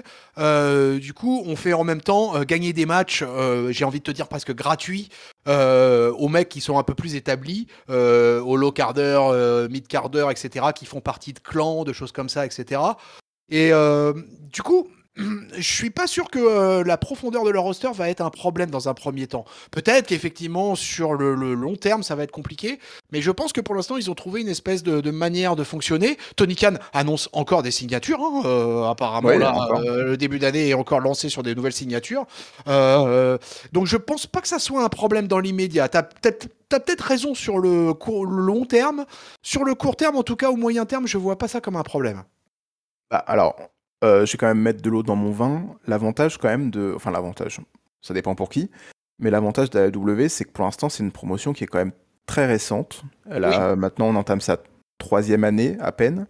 Yes. Et du coup, les contrats sont forcément pas des mêmes contrats qu'on a l'habitude de voir, par exemple, à la WWE, où c'est des contrats de 5 ans, de 6 ans. Là, on a des contrats de 1 an ou 2 ans maximum, quoi. 3 ans... Non, même pas d'ailleurs, j'allais dire 3 ans pour les Young Bucks, mais même pas, parce qu'ils ont renouvelé leur contrat l'année dernière.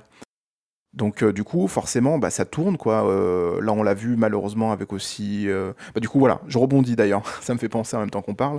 Bon, point négatif peut-être cette année, parce que du coup, ça considère dans l'année 2021, c'est peut-être Tony Khan sur les réseaux sociaux.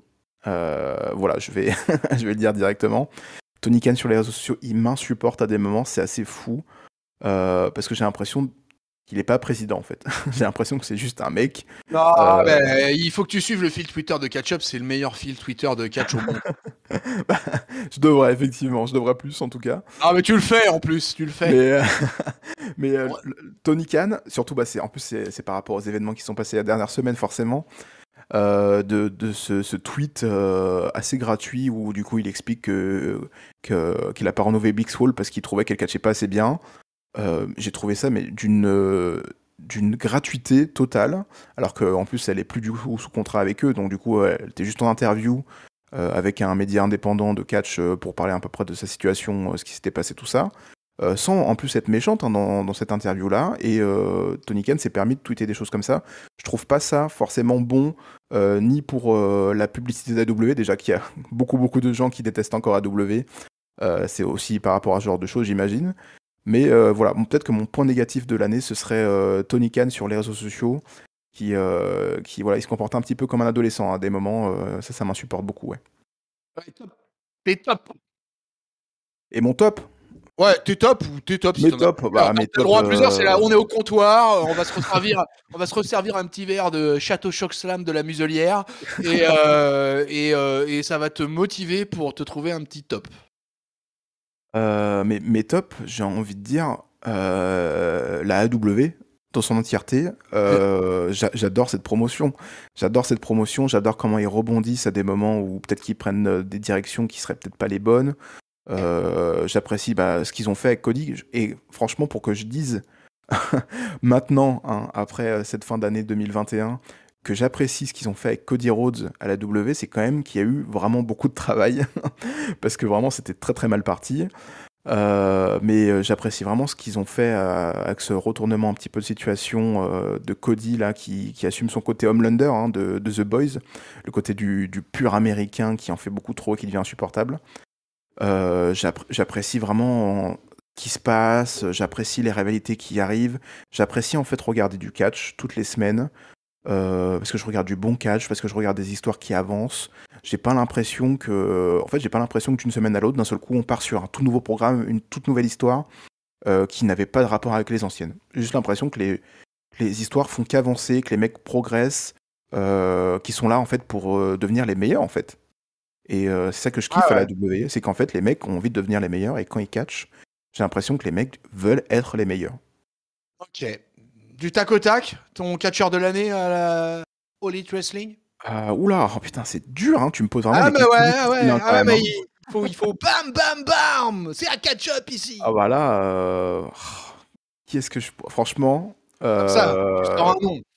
bah comme ça, je dirais Bryan Danielson, hein, parce que depuis Ok. qu'il est là, je me tape des 1 heure de match contre Kenny Omega. Je me tape des 1 heure de match avec Eggman Page et bah je kiffe quoi. qui dans une petite fédération a fait un main event avec deux mecs un peu obscurs appelés Edge et Roman Reigns, je crois, juste quelques mois avant d'arriver à la All Elite Wrestling. C'est ça, Mais quoi. mais personne ne l'a su, ça, en fait. Non, À part, c'était pas très. les gens qui écoutent catch-up, quoi. Mais ça, bon, c'est une autre affaire. Mais voilà, Bryan Danielson, il a été transcendant. Hein. Mais ouais, Bryan Danielson. Ta top catcheuse? Ma top catcheuse, alors là encore, il y a tellement de progression dans la division féminine que je saurais pas trop quoi dire. J'apprécie beaucoup Jade Cargill, comme je l'ai dit en tout début de chronique, hein, parce que je la trouve très très charismatique. Mais honnêtement, celle qui m'a le plus impressionné peut-être cette année, alors là, je sais pas, je dirais Tai Conti. Je trouve qu'elle a vraiment progressé. Surtout que moi je regardais NXT depuis le début, donc j'ai vu ses débuts à NXT, son évolution. Et maintenant ce qu'elle est, et je trouve vraiment qu'elle a vraiment progressé, elle a vraiment une prestance maintenant sur le ring, et on voit qu'elle sait ce qu'elle fait, quoi. Et ça, c'est vraiment plaisant, je trouve. La top équipe de l'année? Mon équipe de l'année, je vais pas oser mettre le Butcher et le Blade, malgré le fait que je les adore. Oh, mais fais-toi plaisir, moi je dis. Ils ont pas eu une année très transcendante, Non, hein, ils ont c'est pas vrai, quand c'est même, voilà. Mais honnêtement, je dirais, alors là, je vais peut-être être un petit peu bizarre, mais j'ai envie de dire Sting et Darby Allin. Non, c'est compréhensible, ouais. Parce que j'ai vraiment adoré cette arrivée de Sting, cette association avec Darby Allin, et même les matchs qu'ils ont fait contre les Men of the Year avec Scorpio Sky et Ethan Page. J'ai vraiment adoré en fait ce qu'ils ont fait cette année. Et même le match cinématique d'ailleurs, qui avait été fait au tout début d'année, là, dans ce hangar, j'ai vraiment kiffé. Donc pour moi, c'est mon équipe préférée de cette année, quoi. Et enfin, ton top match de l'année, s'il y a un match qui te vient à l'esprit comme ça, là, tout de suite, là. Un match qui t'a fait OMG, un match qui t'a fait holy shit.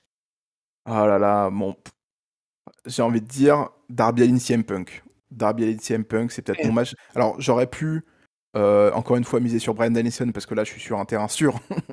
Je sais qu'on est sur le meilleur catcheur in-ring de la planète actuellement.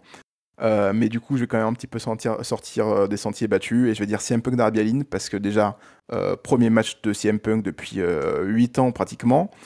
Darby Allin, qui est un projet que j'adore à la AEW. Toute la signification du match aussi qui était super cool. Et cette esquive qui restera sans doute dans ma mémoire encore très longtemps, de ce coffin drop, la finisher de Darby Allin contrée de CM Punk juste en se relevant là, à la manière d'Undertaker. Pour moi, c'est l'un des moments les plus mémorables de 2021 dans le monde du catch. Ouais, complètement, ouais, c'est vrai que c'était un grand moment de cette année 2021, ouais, clairement, dans le catch mondial. Ah, et bah écoute, et dernier truc, est-ce que tu tiens, c'est intéressant d'ailleurs, est-ce que tu me sors un match féminin, là, ton match féminin de l'année à la All Elite Wrestling? J'ai failli prononcer le nom que j'ai de toute façon prononcé au cours de la review. J'allais dire Serena Deeb, tous ces matchs ont été incroyables cette année. Et le match du coup autour de la ceinture NWA quand elle est arrivée au début de cette année 2021 avec la ceinture NWA, ces matchs ont été fantastiques. Donc oui, t'as été chercher loin, je l'avais oublié ça, mais effectivement. Oui. Alors déjà, je suis assez assidu sur NWA. Beaucoup moins cette année avec la pandémie, ça a un petit peu mis un gros frein. Mais Serena Deeb, c'est une catcheuse incroyable qu'on avait un petit peu oubliée ces dernières années. Elle devient championne NWA, elle fait une super prestation et une super promotion en plus du côté d'AEW. Ouais. Donc franchement, magnifique. Et puis encore, elle est encore là cette fin d'année et j'ai encore envie de la voir, quoi. À chaque fois qu'elle est là, au micro, elle est incroyable. Sur le ring, elle est incroyable. Une prestance incroyable, une agressivité, charisme, elle a tout. Serena Deeb, donc n'importe quel de ses matchs de cette année à l'AEW est pour moi le meilleur match féminin. Le professeur. Qui, à mon avis, aurait eu sa place dans la fédération dont on ne dit pas le nom. Et bah écoute, tu vois, t'as réussi à faire un tour direct dans tes tops, hein, finalement, hein, comme quoi. Hein, finalement, ouais. Comme quoi, être un amateur passionné et éclairé, bah tout de suite, hein, on a les mots qui viennent. Et bah écoute, c'est à moi, je crois. Alors attends, d'abord, on va se resservir un petit verre. Alors, bah écoute mes flops, parce que moi je suis plus mitigé que toi sur certains aspects. Est-ce que c'est l'âge? Est-ce que c'est je ne sais point? Est-ce que je deviens plus difficile avec les années? En tout cas, votre Luchasaurus, il a repéré quelques petits points pour quel. Alors déjà, premièrement, la division féminine, on va être clair, hein, la division féminine, elle est loin, loin, loin encore des critères et du level de la fédération dont on ne dit pas le nom. Il y a encore plein de choses à améliorer. Il y a plein de... Ouais, pour moi, c'est que du perfectible. Donc c'est une bonne chose, quelque part. Mais il y a eu pour moi pas mal de choses ratées. Je reproche à la All Elite Wrestling aussi de donner peu de temps d'antenne aux femmes. Je trouve que les matchs sont souvent bouclés très très vite avec les filles. C'est vrai. Et que par exemple une Nyla Rose, quand elle apparaît en général, si elle n'est pas dans une rivalité pour une ceinture ou quoi que ce soit, elle ne vient systématiquement que pour ne faire des squats. Et je trouve ça un petit peu déplaisant. Et donc je reproche un peu à la Weight Wrestling le traitement de la division féminine à ce niveau-là. Ça, c'est pas toujours fait pour me plaire. Mais je reconnais un énorme step-up, comme on dit chez les basketteurs, ou ailleurs d'ailleurs. Mais je trouve qu'il y a des choses à faire encore. Après, dans mes flops, moi, et c'est un truc qui est récurrent depuis 2019, je suis très mitigé sur le traitement des powerhouse. Oui. En tout cas en 2021, puisqu'évidemment en 2022, au moment où je dis ça, bim, on a le Luchasaurus qui vient de choper le titre de champion du monde par équipe. Donc vous imaginez de toute façon ma joie, je vous l'ai déjà dit. Mais clairement, sur toute l'année 2021, pour moi, il y a un vrai problème avec les powerhouse. Lance Archer, qui pour moi à un moment ou un autre aurait dû prendre une ceinture, en l'occurrence le TNT Championship certainement, car aura pris le IWGP à la place, pour moi a été pas forcément sous-utilisé, mais en tout cas pas très bien utilisé. Je pense qu'un Wardlow est très très mal utilisé. Je n'en peux plus d'attendre qu'il split avec MJF. Alors j'adore MJF, on n'en a pas parlé de MJF. Oh, il y avait tellement de monde à parler, mon Tao. Ah oui, cette année avec toutes les arrivées. Ah ouais, avec tous les on n'en a même pas parlé de MJF. Je vais en parler du coup dans mes tops, parce qu'il était dans mes tops, donc ça tombe bien. C'était sur ma fiche. Et du coup, pour revenir sur les powerhouse, voilà, Wardlow pour moi a été est pas très très bien géré. Brian Cage a été pour moi est un des échecs, tout simplement, je le dis, et un des échecs de l'année à la All Elite Wrestling. Même après des mecs qui sont arrivés comme ça, Powerhouse Ops, ou quelques vrais Powerhouse comme ça, et je trouve qu'ils sont mal utilisés. On les voit quasiment pas dans le main event, ils n'existent quasiment pas dans le main event. On les retrouve dans les clans, dans la Tag Team Division. Mais au final, il n'y a pas de powerhouse véritablement marquant à la All Elite Wrestling. Et ça, moi, je trouve que ça manque énormément. Et pour faire passer un level supplémentaire à la All Elite Wrestling, avec un tonton catch-up, il faut de la viande sur le ring des fois. Pas tout le temps. J'aime les cruiserweights, j'aime tous les gabarits dans le catch. Mais moi, j'aime bien de temps en temps avoir des batailles de monstres. Et là, parfois, je coince un peu à la All Elite Wrestling avec ça, quoi. Donc ça fait partie de mes flops. Et si je devais mettre un dernier flop, ça serait sur un catcheur en particulier qui m'a déçu cette année, mon Tao. Tu vas me dire ce que t'en penses. C'est Jon Moxley. Jon Moxley fait partie des catcheurs que j'aime beaucoup, qui a eu un règne pour moi assez significatif à la All Elite Wrestling. Et cette année 2021, j'ai trouvé qu'il était un peu transparent. Il a eu des rivalités avec Eddie Kingston. Il a affronté Minoru Suzuki, c'est vrai que ce match-là a eu une belle pop et un beau un bel écho. Mais moi, Jon Moxley, je l'attendais plus justement, plus présent, plus dans le main event, plus à l'attaque un peu sur les main eventers. Je m'attendais à ce qu'il y ait plus de monde peut-être dans la main event picture, tu vois. Et peut-être que Jon Moxley allait en faire partie. Et finalement, ça n'a pas été le cas. Et je trouve que ses promos sont répétitives, qu'il n'a pas évolué dans son personnage, qu'il n'y a pas de... il manque une étincelle au Jon Moxley de 2021, en tout cas. Je parle bien du Jon Moxley de 2021. Donc, je ne sais pas ce que tu en penses de Jon Moxley, mon Tao. Je suis plutôt d'accord avec toi. Donc après, malheureusement, lui, l'année 2021 a fini pas forcément de la même manière et pas de la manière qu'on aurait tous voulu d'ailleurs, suite à ses problèmes un petit peu d'alcoolisme. Mais moi, j'ai plutôt bien aimé cette année 2021 avec Jon Moxley, alors que ça partait assez mal avec ce pétard mouillé en début d'année. Mais toute cette histoire avec Eddie Kingston, j'ai beaucoup apprécié. J'ai trouvé qu'ils formaient une bonne équipe, un bon duo. Je trouvais qu'ils avaient vraiment une alchimie tous les deux, ça fonctionnait plutôt bien. Et malheureusement, bah, du coup, il n'a pas pu finir vraiment cette année comme on aurait voulu. Donc voilà, mais je pense que c'est aussi lié à ces problèmes-là, hein, qu'il n'a pas été forcément très très transcendant en 2021. Il était Euh, un peu bouffi, une Oui, shape c'est quand ça. même. Il a repris du poids. Ça se voyait qu'il était Ouais. pas forcément au top de sa forme. Alors qu'effectivement, quand il avait été champion AEW, il était vraiment transcendant. Il était incroyable, hein. Son règne est vraiment un règne incroyable. Mais malheureusement, voilà, 2021, c'est pas son année. C'était pas son année à John Moxley. Allez, et puis bah écoute, les tops. Ouais, les tops. Alors, je t'ai fait comment? Je t'ai fait... dans les tops généraux, un peu comme t'as fait avant qu'on fasse les tops individuels, une espèce d'awards. Et bah écoute, tout simplement dans les tops généraux, bah moi j'ai envie de dire, c'est génial. Je regarde deux fédérations assidûment. Alors moi, à la différence de toi, je regarde beaucoup moins les indépendants, même si je regarde le catch mexicain quand même, la lucha libre. Et puis là, en ce moment, là, je suis sur la MLW Azteca avec l'Azteca Underground qui a commencé depuis le 6 janvier. Donc là, cette année va être, j'espère, en 2022, une grande année au niveau de la lucha libre. Mais c'est vrai que, bah, en fait, je suis ravi hein, d'avoir deux produits totalement différents finalement, et qui se ressemblent complètement.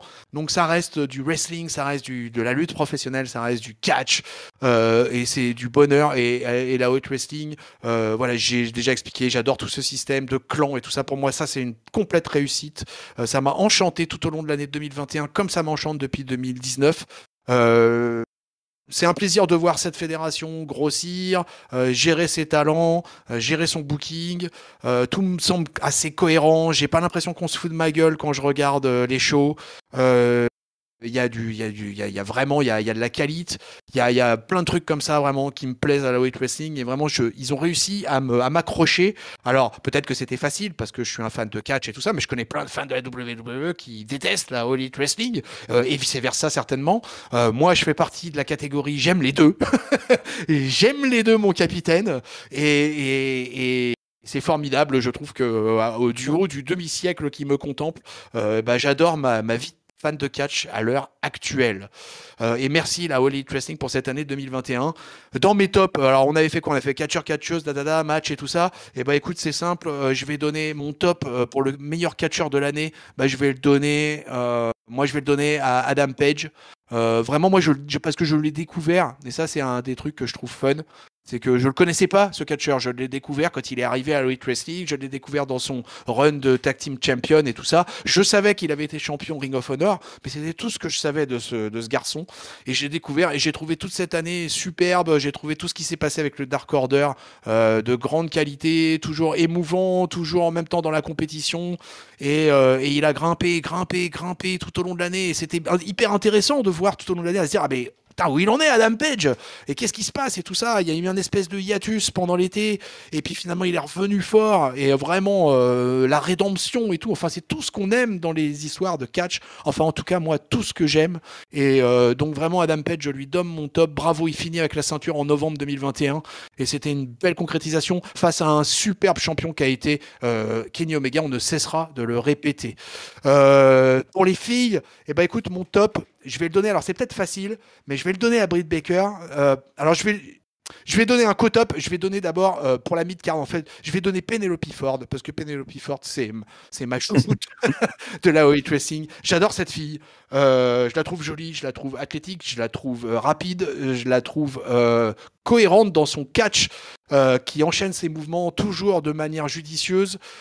Si jamais elle rate un truc avec sa partenaire du jour, et ben c'est pas grave, on se relance et tout ça. Elle est à l'aise en babyface, elle a turné, elle est hyper à l'aise en heel. Je trouve qu'elle marche super bien. Et j'espère plein d'avenir pour elle. La All Elite Wrestling est en train de réfléchir sur un titre tag team féminin.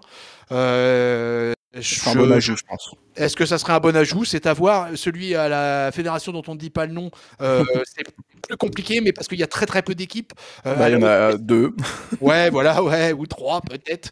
À la Elite Wrestling, c'est un petit peu différent.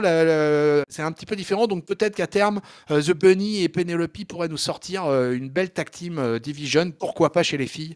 Enfin bref, voilà. Penelope, en fait, c'est pas forcément un top, c'est plutôt un coup de cœur. Et au niveau du top, ça reste Britt Baker. Alors Britt Baker, je vous dis, c'est facile, mais pourquoi? Parce que Britt Baker, en fait, je lui donne mon top parce qu'elle m'a retourné l'esprit. Elle m'a fait changer d'avis. J'étais pas du tout fan. Si vous écoutez les bastons du mercredi de 2019 ou 2020 ou les reviews de l'année 2020, j'étais très réticent sur Britt Baker. Il y avait beaucoup de choses, je sais pas pourquoi ça passait pas. Il y a eu des rivalités qui passaient pas. Il y a eu des segments de dentistes, de machin, tout ça, moi sur lequel j'accrochais pas du tout. Et puis, bah, j'avoue que Britt Baker en 2021, mais elle m'a retourné le cerveau. Elle a fait vraiment un heel turn magistral. La rivalité avec Kushida, pour moi, a été une des plus belles rivalités féminines, toutes fédérations confondues de l'année. Ça a donné un super match et derrière, un règne au top pour Britt Baker, pour Madame Adam Cole Baby. Donc, écoute, félicitations à Britt Baker, c'est mon top féminin. Mon match de l'année, j'hésitais. Le match que tu as donné, c'était un très bon choix, je trouve. J'hésitais parce que j'avais beaucoup aimé le main event de All Out avec Christian Cage et Kenny Omega. Vraiment, ça faisait partie des matchs que j'avais vraiment beaucoup aimé cette année, mais je vais quand même le donner. J'ai adoré le Kenny Omega Adam Page, j'ai adoré le #1 Bryan Danielson Adam Page, mais je vais le donner à un match de tag team. Je vais le donner aux Lucha Bros versus Young Bucks en Steel Cage match. C'est la 3e fois qu'on le cite, ce match pendant ce comptoir du catch, mais vraiment, franchement, il mérite. Pour moi, j'étais debout pendant tout le match. C'était phénoménal, c'était monstrueux. C'était du catch à l'état pur. Alors, il y en a qui pourront dire que c'est du Monkey Fest, du Spot Monkey, tout ce que vous voulez. Mais franchement, quand ça a atteint un niveau pareil, c'est que du bonheur quand on est devant son écran. Donc, moi, des matchs comme ça, j'en veux tout le temps. Tout le temps, tout le temps, tout le temps. Ne faites pas ça chez vous. Et puis, on avait dit quoi? Le match féminin de l'année? Moi, le match féminin de l'année, c'était tout simple parce que j'étais déjà écrit. C'était Kushida versus Britt Baker. J'ai beaucoup aimé le match... mais je crois que c'était début 2022, donc je vais même pas en parler. Mais en tout cas, 2021, c'est vraiment la prise de titre de Britt Baker, la prise de pouvoir de la patronne de la All Elite Wrestling. Et ça, vraiment, c'était vraiment un super kiff. Voilà, je crois que je suis allé au bout des tops. Et écoute, mon Tao, on va terminer sur le petit dernier.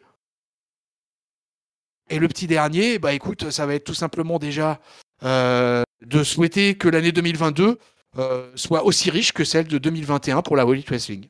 On espère, en tout cas, ça démarre très bien. On a un petit changement de chaîne, mais qui apparemment ne souffre pas de moins de téléspectateurs, et ça fait extrêmement plaisir. On a hâte de voir, on sait très bien qu'il va y avoir des débuts encore cette année qui vont être incroyables. On espère, en tout cas... Ils ont pété le million, là, pour le dernier. Ils ont pété le million, encore une fois. Hein. Donc, pour la première sur TBS, ça démarre très très bien. Mais voilà, on a hâte de voir la suite. On espère en tout cas que cette année 2022 va encore être en progression pour la division féminine. On espère aussi que les powerhouses seront peut-être un petit peu mieux utilisés. Ça, ce serait cool. Voilà, il va y avoir des départs sans doute aussi cette année. Hein. La fin des contrats vont faire que. Et des arrivées aussi qui sont sans doute aussi assez importantes. Voilà, j'ai pas envie de dire de nom, hein, mais peut-être que Windham arrivera cette année, on ne sait pas. Oui. Mais voilà, j'ai encore confiance en AEW, encore plus que jamais d'ailleurs. Keith Lee. Keith Lee, Keith Lee, je suis désolé, c'est l'un de mes catcheurs préférés au monde. Et j'ai hâte de le voir parce que je sais qu'il va faire encore passer Adam Cole par-dessus le public comme il l'avait déjà fait à NXT. Le mec est un powerhouse, mais pour ça, il faut quand même que les powerhouses soient un petit peu mieux utilisés à la W pour que j'ai un petit peu plus foi déjà en l'arrivée de Keith Lee. Mais en tout cas, voilà, j'ai hâte de voir cette année 2022. J'espère qu'on va encore avoir des partenariats qui vont bien fonctionner. J'espère qu'on va tous faire en sorte qu'on soit en forme après ce Covid qui nous rattrape à chaque fois, mais qu'on va essayer d'encore une fois combattre, pour pouvoir passer encore une bonne année 2022 avec du public, avec une foule encore à Burn, comme on l'a depuis maintenant 6 mois, depuis le retour en juillet. J'espère que tout va bien se passer pour la AEW, et pas que pour la AEW, d'ailleurs pour toutes les promotions de catch, quels qu'ils soient, et pour tous les catcheurs aussi, qui en ont beaucoup besoin, surtout en ce moment. J'espère que vous trouverez toutes et tous un endroit où vous pouvez travailler avec des gens qui vous respectent au moins. Ce serait cool et j'espère aussi que nous, fans de catch, cette année, on pourra s'écouter à défaut d'avoir d'avoir des goûts similaires, au moins s'écouter et se respecter et qu'on essaye de partager un maximum notre passion, pas forcément qu'entre nous, mais aussi à des gens qui sont pas forcément fans, parce que peut-être que les gens autour de vous peuvent devenir fans de catch, mais c'est juste qu'ils n'ont pas eu le bon déclic. Ouais. C'est bien dit, écoute, c'est en souhaitant que ceci ne soit pas une prédiction mais un spoiler, que Keith Lee arrive à la All Elite Wrestling et intègre la Main Event Picture Baby direct, et que qu'il soit le premier powerhouse qui fasse un véritable impact dans le Main Event de la All Elite Wrestling. Moi je serais ravi par un fantasy booking de cet ordre-là. Je souhaite plein de bonnes choses pour la All Elite Wrestling. De toute façon, il y a plein de bonnes choses qui sont en préparation et qui arrivent au fur et à mesure. Je trouve que c'est une très bonne idée d'avoir intégré ce TBS Championship. L'année 2022 a commencé avec les flonflons et les cotillons et les matchs de championnat à gogo. Là, je ne sais absolument pas à quel moment ce comptoir du catch #4 sera relayé sur vos réseaux, mais là, il y a un rampage énorme qui s'annonce encore. Bref, il y a des cartes dans tous les sens qui arrivent. Le premier pay-per-view l'année, ça va être Revolution. Ça se passe le 6 mars 2022 à Orlando, Florida, USA. On sera là. J'espère qu'avec notre ami Tao, on pourra peut-être vous reviewer ce pay-per-view. D'ici là, peuple de catch-up, vous avez en ligne déjà un paxon de choses qui concernent la fédération dont on ne dit pas le nom. Avec des shows dont on ne va pas dire les noms, mais je vous laisse les deviner. Vous avez aussi en ligne, quand même, autre chose, ce qui s'appelle Comptoir du catch. J'en ai parlé au tout début, j'en reparle à la fin. Comptoir du catch, #3, il ne faut pas le manquer. Peut-être que dans l'intervalle, au moment où nous parlons, les awards de catch-up seront déjà sortis. #catch-up Awards 2021. Si c'est pas déjà le cas, si c'est pas encore sorti, bah posez vos questions sur le #catchup Awards 2021. Live Twitter le dimanche 9 janvier à 20h. Je crois que je suis complet sur les annonces concernant tous les endroits où vous pouvez nous trouver, peuple de catch-up, où vous pouvez écouter la belle voix de notre ami Tao, et pas que lui, entre autres nos amis Ringside, Papy, Giscard, IRML Patron, Raphaël Hier, Kyria Sen Compagnie, Zigote et Géliel. Bref, la bise à toute la team catch-up au comptoir du catch. On n'était que deux pour se partager la bouteille. Alors, pour rejoindre la communauté et pour la partager à beaucoup plus, tout simplement, rejoignez la communauté catch-up sur le Discord. Tous les liens sont dans la description de la vidéo YouTube. Laissez-nous des commentaires. Est-ce que vous voulez un autre comptoir du catch? Et si oui, quels sont les sujets qui vous intéresseraient? Abonnez-vous pour ne manquer aucun épisode sur toutes les bonnes plateformes de podcast, Apple Podcast, Podcast, Spotify, Deezer, Google Podcast, les réseaux sociaux Twitter, Facebook, Instagram, Twitter @catchupcdc, @tonton_catchup. Je crois que là, je suis au complet. Il ne me reste plus qu'à remercier mon tag team partner of the day, la taloche du catch, mon bon Tao. Écoute, j'ai été ravi, je te souhaite une bonne année. Je sais même pas si je te l'ai souhaité au début de la review, mais bon, ça commence à devenir dur. Mais écoute, j'ai été ravi de t'avoir à mes côtés pour pouvoir faire cette rétrospective de la All Elite Wrestling 2021. J'espère que tu te seras fait plaisir et que tu vas continuer à te faire plaisir. Eh bien, on s'est déjà souhaité la bonne année, mais on peut se re-souhaiter la bonne année. C'est pas grave. D'ailleurs, on souhaite la bonne année aussi à tous les gens qui nous écoutent. Et c'était un plaisir. C'était un plaisir de partager encore une fois ce comptoir avec toi. La bouteille a été très bonne et j'espère que l'année prochaine, elle sera encore meilleure. Oh, ça sera peut-être du champagne ce coup-ci. On fait avec les moyens que nous donne le patron. Et bon, lui, il part aux Seychelles. Et nous, bon, on boit quand même du Château Chocslam de la Muselière. C'est pas mal. C'est pas mal. Allez, peuple de catch-up, ainsi s'achève cette 4e édition du comptoir du catch, de votre podcast qui transpire le catch, Catch-up. On vous souhaite une bonne semaine pleine de catch. On vous fait des bisous, on vous fait des cordes à linge plein la face, on vous fait des bridging O'Connor Roll. Salut mon Tao. Salut tonton. Salut peuple de catcheurs.